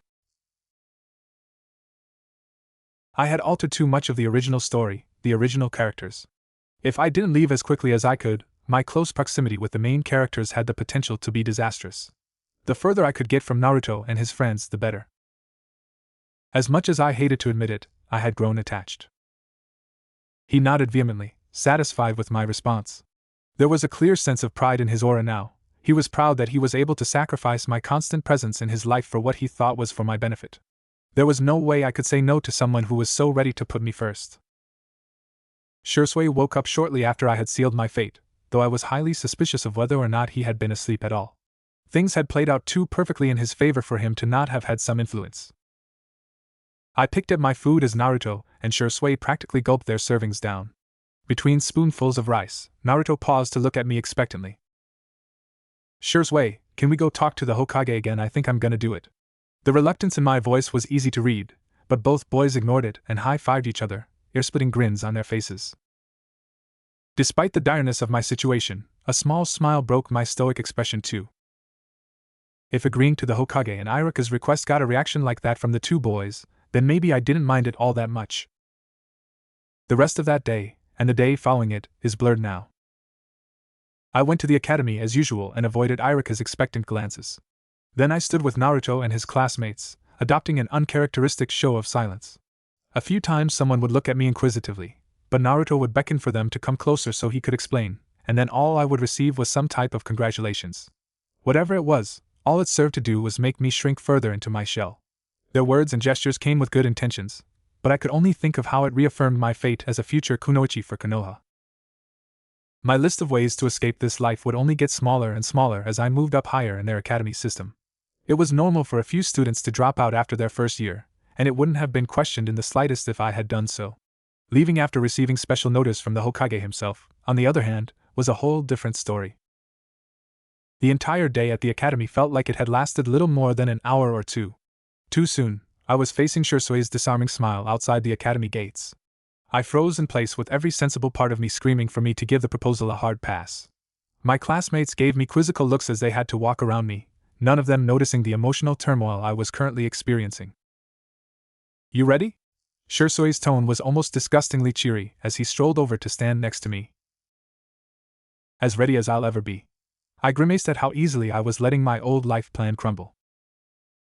"See you later, Mai. I'm going with Team and Shika." Naruto ran between Shirsui and I to catch up to the aforementioned boys. It was kind of irking. Apparently he wasn't all that attached to me after all, if his eagerness to leave without me was taken into account. Well, at least one of us seemed happy. The Hokage exclaimed, clasping his hands together to show his enthusiasm at my decision. "Perfect." I shuffled my feet, standing uncomfortably by Shirsui's side. We had just informed the Hokage of my choice to leave the academy, and his joy over it was almost suffocating. Now more than ever, I was grateful for how the boy's height caused him to tower over me. It gave me a sense of safety, and that was gladly welcomed regardless of whether or not I was actually safe. With that being said, judging by how my heart felt more and more heavy with each word that came out of the Hokage's mouth, I'd have to conclude that I definitely wasn't safe, not in the slightest of ways. I had somehow, despite my best efforts not to, gotten myself even more deeply involved in the shinobi world. "So Shirsui-kun, shall I take you off the active Nin roster now so you can start tutoring Mai-chan immediately?" The Hokage's way of addressing Shirsui was so informal, so casual, that both he and I almost missed what had been said. Our reactions when we did comprehend the sentence, however, did not fail to entertain. "Excuse me?" Shirsui and I spoke in unison, too overwhelmed with disbelief to speak in any proper manner. Did I fail to mention that in our last meeting? I apologize, but is there any problem with the assignment?" The Hokage asked with a benign smile, but his innocence to his failure in conveying the information was betrayed by the sharpness in his eyes. "No, maybe we were just too inattentive to hear about it last time," Shirsui responded, though it was clear to all three of us in the room that his words were only said out of pure courtesy. In reality, they meant something along the lines of, "I'll go along with your orders, even if I don't want to." I see. The Hokage's smile seemed more strained, as if his words were not what he truly wanted to say. "Now you'll be able to spend more time with your clan. You requested more domestic missions for that, right?" It was clear that they were speaking in code. All of their responses thinly veiled much darker secrets. Unfortunately for me, I was all too aware of what they really meant. The Uchiha massacre had always been prominent in my mind. Every interaction I had with the happy Sasuke gutted me with the knowledge of how destroyed that happiness would soon be. But even so, I hadn't realized how quickly time was passing. Already, forces beyond my little existence in this world had begun to move, begun to orchestrate that tragedy. For all I knew, Obito could have been conspiring with Danzo at that very moment, or Danzo was working out the kinks in Shirsui's murder. It took every bit of what I had amassed from both my lifetimes to not expose myself with one of my infamous panic attacks. Instead, I carefully recomposed myself and began to listen more attentively to their conversation. "Be sure to inform me if anything interesting transpires, with Mai-chan's progress, I mean." That was definitely not what he meant. In that moment, Shirsui appeared older than ever to me, adorning a fake smile. "Of course." Shirsui turned to me, looking down at me with an expression I had never seen on his face before. It was the image of pure resignation, He was fully aware of what he was really agreeing to by accepting his position as my new instructor. There was something else there, though, a lingering sadness in his eyes, one that was only emphasized by the delicate framing of his lashes. He placed his hand on my shoulder that was furthest from him, using it as leverage to pull me closer to his side. "I guess I'm your new sensei." His words came with a lopsided grin, but that did little to conceal the hurt that he had accidentally revealed to me just moments before. His maturity often baffled me, and now was no exception. Fighting tears at how ugly the world had to be to place a child in such a precarious situation, I gave him my own faux display of enthusiasm at our new predicament. "If you're not careful, I'm gonna get stronger than you one day, Shursui-sensei." I'm glad you two have no apparent issue with this. For once, the Hokage seemed genuine as he himself thinly masked his own sadness at what he was asking Shursui to do. "I'll leave the training regimen up to you, Shursui-kun, but I advise you to not be afraid of straying from the traditional academy education. I advise you to use the Uchiha grounds for this, but if need be, the third training ground will be open to you too." I struggled to hide my annoyance at how confident he was that I'd eventually come around to the idea of leaving Naruto on his own at the academy to focus on my own improvement. Arranging for an entire training ground to be kept open wasn't a spur-of-the-moment decision. He had to have asked for it the minute we left the day before. Did I really seem that unloyal to Naruto? It took a few seconds for Shursui to respond. "I appreciate it, Hokage-sama." He, too, seemed irked at the arrangements the third had made for our training. And with that, for simple words that were probably often spoken by many active shinobi, both our fates had been set in stone. I repressed the urge to flinch away as Shursui stuck out his hand for me to hold, signaling that the meeting was over. Begrudgingly, I took it, my own way of choosing compliance in the direction life was tugging me. We walked out of the tower in dignified silence. Both of us were too preoccupied with mulling over our future course of actions to spare time for useless small talk. I was in no mood to put up a front for the boy, and, going by his scarcely concealed frown, he was in no mood to entertain me with false appearances either. It would have been a relieving break from my show of feigned ignorance had I not been fretting over just how absolutely fucked I was. "Training ground 3? Shursui spoke thoughtfully, apparently tired of the eerie quietness. Unless we were too inattentive to hear again, then yes, I quipped back, unable to keep my vexation under wraps for any longer. "Would you accuse the Hokage of purposely withholding information?" His voice rose in pitch as he defended himself. An almost maniacal grin manifested on my face as I caught note of his slip-up. He was too off guard around me, though to be fair, I would be too. All he saw from his perspective was a little kid who might have had good observation and comprehension skills. "Who said anything about purposely withholding information?" I was just thinking that perhaps the old man had finally gone senile, just like what Naruto claims, I chirped, clearly lying. For a moment, Shursui seemed to have debated whether or not to comment on my attentiveness to his exact wording, a skill few children should have developed by my age. He appeared to have settled for the latter option, choosing instead to change the subject once more. "That training ground was known for creating legends, you know?" I hummed, pretending to be ignorant to the infamy that surrounded the various training grounds. In reality, I knew exactly what he was talking about, but I would have much rather talked about superstitions in Konoha than the mystery behind my seemingly prodigal level of verbal comprehension. "The Sannin were all trained there by good old Hokage-sama. Maybe some of their luck will rub off on you." "Really? That's interesting. Maybe it will." I forced a giddy laugh. The conversation was painstakingly bland and wholly artificial, and both he and I knew it. "There's more to you being my new instructor than what the Hokage is saying, isn't there? Perhaps taking the forthright approach wasn't my best decision, but there was little I could do to retract my words after they had already been said." Shursui smiled wryly. "Iruka-san was right about you being observant." "You're deflecting again." "If you're smart enough to understand that I'm deflecting, then you're definitely smart enough to know why I'm deflecting." I couldn't argue against that. He was right. The reason for his not-so-subtle change in topic was clear to anyone who knew about the confidentiality that went hand in hand with all things involving shinobi. "When are we gonna start training?" Now it was my turn to divert where the conversation seemed to be heading. I had no desire to discuss my unnatural knack for understanding things that required background knowledge far beyond my years. Their chances of guessing where my abnormal intelligence came from was minuscule, but there nonetheless. Call me bat-hit crazy for it, but I had no intentions of testing God's charitability when it came to things involving the train wreck of a life that I'd been twice given. "Tomorrow. Meet me at the training field after I drop off Naruto." Shursui barely had to think of a suitable time for us to meet up. He either had incredible memory and had tomorrow's schedule completely memorized, or he had predicted that the Hokage was going to assign me to him before today's meeting and had already thought out what he would do. For some reason, I figured it was the latter option. Naruto and I had only been with him for a couple months, but we had already become fully aware of how ditzy the prodigal Uchiha could be.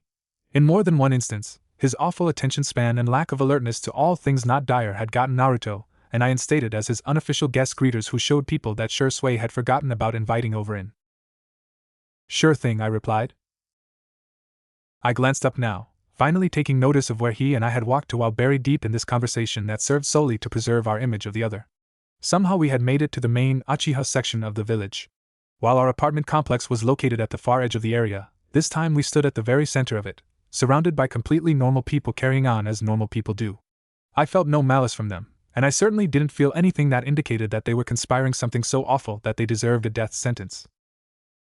The massacre was just too cruel. Shui. Mai-chan, Itachi greeted, conveniently being in the same area as Shui and I. I, like I always did, flinched back in acknowledgement of his presence, but the two boys were used to this behavior now and paid little attention to it. Itachi-kun! Shui shouted, now giving a genuine show of happiness as he left my side to run over to where his best friend stood. He slung a loose arm over Itachi's shoulder and pulled him in for a friendly hug. So he let the word draw out to enhance the dramatic effect of the preceding question. Why do you seem more glum than usual? Itachi and I both displayed matching looks of comical surprise at Shui's keen observation. While we were both well aware of the young boy's position in Konoha's A&B unit, he rarely showcased any of his abilities. While reading emotions was a skill that was expected to come at ease to shinobi, being able to read the emotions of a fellow ANBU operative was a whole other story. Sasuke is with Naruto-kun and Narasan, Itachi stated, not bothering to elaborate further on why that fact upset him so much. While I was visibly confused, Shui immediately nodded in understanding, and a grin that alluded to soon-to-come unrelenting teasing made its way onto his face. Is the ever-so-stoic Itachi-kun feeling left behind by his little brother? I blinked, unable to comprehend what I had just heard. There was no way Itachi would slaughter my entire family rather than search for a less gruesome alternative. Uchiha could feel jealousy over such a petty situation. It just wasn't possible. But judging from the soft flush of pink, a blush, that spread across his cheeks, Shui had hit the nail on the head. Itachi avoided answering his inquiry. Sasuke-kun can play with who he wants with. Yes, he can, but the question is, do you want him to? I have no control over what he does. That was a definite no. If the idea wasn't so absolutely preposterous, I would have sworn that the younger Uchiha had momentarily pouted. Standing alone, the circumstance that I was in was absolutely hilarious. Few people had ever witnessed the child prodigy actually acting like a child before. When paired together with my knowledge of the tragedy that was about to ensue, however, the air seemed much less light-hearted to me than it probably did to the two boys. It was truly harrowing. My mind could barely grasp the fact that this gentle, blushing boy in front of me would forego his innocence and kill his family, all for the sake of a village that would ultimately fail to protect the brother that he had committed all those atrocious crimes for anyways. Even a reincarnated fuck-up like me couldn't understand how cruelly ironic this boy's future was destined to be. What frightened me even more, though, was that, if I really thought about it, I couldn't bring myself to condemn the feelings behind the coup.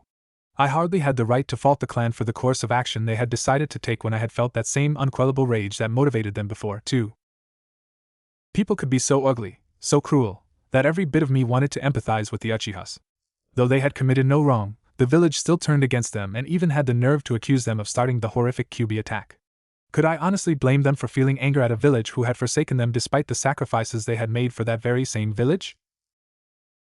The answer, if I allowed myself time to delve deeper into the situation, was no, especially from someone like me. I had experienced the wrath of the village firsthand by growing up with Naruto, and I would be lying if I said I never once thought of retaliating against one of Naruto's many abusers. Come on, Itachi, let's go take Mai to where Naruto. Then you'll have an excuse to spend some time with Sasuke while we update Naruto on where Mai's gonna go. Mai's going somewhere? Itachi questioned, ignoring the small insinuation that he wanted an excuse to find his little brother to acknowledge that other tidbit of information. As he asked this, he moved along with Shui when the boy walked back to where I stood, something that presumably meant, yes, I will accompany you to find the kids. It happened so fast that I probably forgot to tell you. The Hokage wants Mai to go through the academy course with a private instructor, and he ended up choosing me to fulfill that role. Shursui spoke, and now it was his turn to blush. Is she? No, probably not, thankfully. I cocked my head to the side, looking at the two of them quizzically, but before I could vocalize my confusion, Shursui had grabbed hold of my hand. Let's go find the brats. Shursui, you're still a brat, Itachi butted in. If I'm still a brat, then you definitely are too, Itachi-kun, Shursui mocked the honorific, turning the mood to a jovial one once more. HN. The hum of resignation ended the conversation, and we walked towards their training grounds without any further bickering. Strangely enough, the stillness was now comforting, not alarming. Even Itachi's close proximity didn't set me off. In return, he seemed unbothered by me. Apparently my outburst the week before hadn't caused him to question my character too much. But like it always is, the peace was brought to a premature stop. Itachi, Shursui-kun, and Mai-chan? A sweet voice called out to the three of us, causing our trek towards the boys to halt. Mikoto Uchiha was a refined woman, that much I could tell. Even when enthusiastically waving her hand and making gestures that would usually make one look like an overexcited idiot, she somehow managed to do those silly actions with effortless grace. Had I still been who I was in my past life, Rosalind Rosierasi, I might have found her on the receiving end of pointless envy. But I wasn't whoever I was before, a girl whose name could probably no longer even trigger a feeling of nostalgia if it were uttered. That girl was dead. Just as dead as Mikoto would be. And so instead of senseless jealousy, all that consumed me was unadulterated sorrow at the woman's inevitably looming demise, a tragedy made even more tragic, because the Naruto world didn't already have enough as it is, as the death would come at the hands of the one whose name she had just cried so endearingly. Mikoto-san. Shursui had responded to her greeting in place of Itachi and I. His voice contained enough zeal for all three of us. It feels like I haven't seen you in a decade, Shursui-kun. You know you're always welcome in our home. Mikoto's ardor was incapable of being brought down, even by a notch. Cousin, Itachi spoke flatly, apparently used to his mother's unintentionally overwhelming gentleness, a combination I hadn't known was even possible to have until that very moment. Despite how saddened I was to see Mikoto while knowing of her future death, Itachi's embarrassment was so out of character that I had to stifle a laugh. Who could have guessed that Itachi Uchiha, the infamous clan genius, was capable of feeling a normal, everyday thing like embarrassment at your parents? It was just something so common, so human, that I thought the boy would have been exempt from it by now. Shursui ignored Itachi's clear annoyance at his mother's familiarity with him, his best friend. Sorry, Mikoto-san, I don't meant to be away from the clan for so long. Between this kid and my missions, I've just had my hands full. I, like I often seemed to do at Shursui's words, blushed as he referenced me. His wording made it sound like Naruto and I were burdens, but there was a distinct lilt of fondness in the way he spoke. Speaking of the children, Sasuke-kun was training with his friends, but little Naruto-kun seemed slightly distraught, so I brought them all into our home. Distraught? Shursui and I chorused, entirely focusing our attention on one small part of what she said. She laughed sweetly at our intense concern over the blonde's well-being. It's nothing dire. Naruto-kun was just sulking over your apparent exit from the academy, Mai-chan. She turned towards me. Have you perhaps decided that becoming a shinobi isn't something you want to do? She wasn't exactly wrong. In fact, she was spot on with that guess, because I really did not want to be a shinobi. But before I could confirm or deny anything, Shursui answered for me. Nope. The opposite. Hokage-sama wants to push her towards a quicker graduation, kinda like Itachi and I, he boasted, clearly prideful of my progress despite his limited involvement in it. But I've kind of been assigned as her sensei. None of us had made an effort to ensure our conversation was kept hushed, so accidental eavesdropping was inevitable. I wasn't shocked by that. What did take me by surprise was the extent of the response that Shursui's unintentional declaration had garnered. Around us, people suddenly looked much more intrigued as Shursui's new position was revealed to the part of the clan that was present. But doesn't he? I thought that. The village's actions. Shursui-kun? Has to be ANBU. Knowing that all those within hearing proximity were people on their side of the upcoming coup, except for me, though the possibility of me being a threat was eliminated because of age, the surrounding Uchiha made no effort to conceal their overly concerned whispers about Shursui's extended leave and ANBU duties. They needed him to be If only they knew that Shursui was hardly on their side to begin with. Cousin, Itachi repeated, but this time for an entirely different reason. We should hurry and go to the children. There's no telling what kind of mischief little ones like them could get into when left to their own devices, Mikoto bubbled, showing no reaction towards the shift in atmosphere whatsoever. I shivered. She was too skilled at putting up a farce. Come on, Mai, let's go. Shursui let go of my hand and picked me up instead, a small action that showed just how much he wanted to leave too. With that, we all made our exit from the center of the Uchiha clan's scrutiny. Our pace was as conspicuously brisk as we could make it, something that, to me, said all that needed to be said about their attitudes towards the impending coup. Even if they didn't want to admit it, they were clearly trying to avoid all things related to the rebellion. And that made things a whole lot more complicated. How could I let these people die? Motivated by their want to escape from the Uchiha clan's scrutiny, we barely took a minute to travel through the Uchiha's area of the village. That, in and of itself, further exemplified how little these people wanted confrontation. With each interaction I had with the more benign Charact, people involved in the massacre, my resolve to not change too much grew weaker. I was fully aware that saving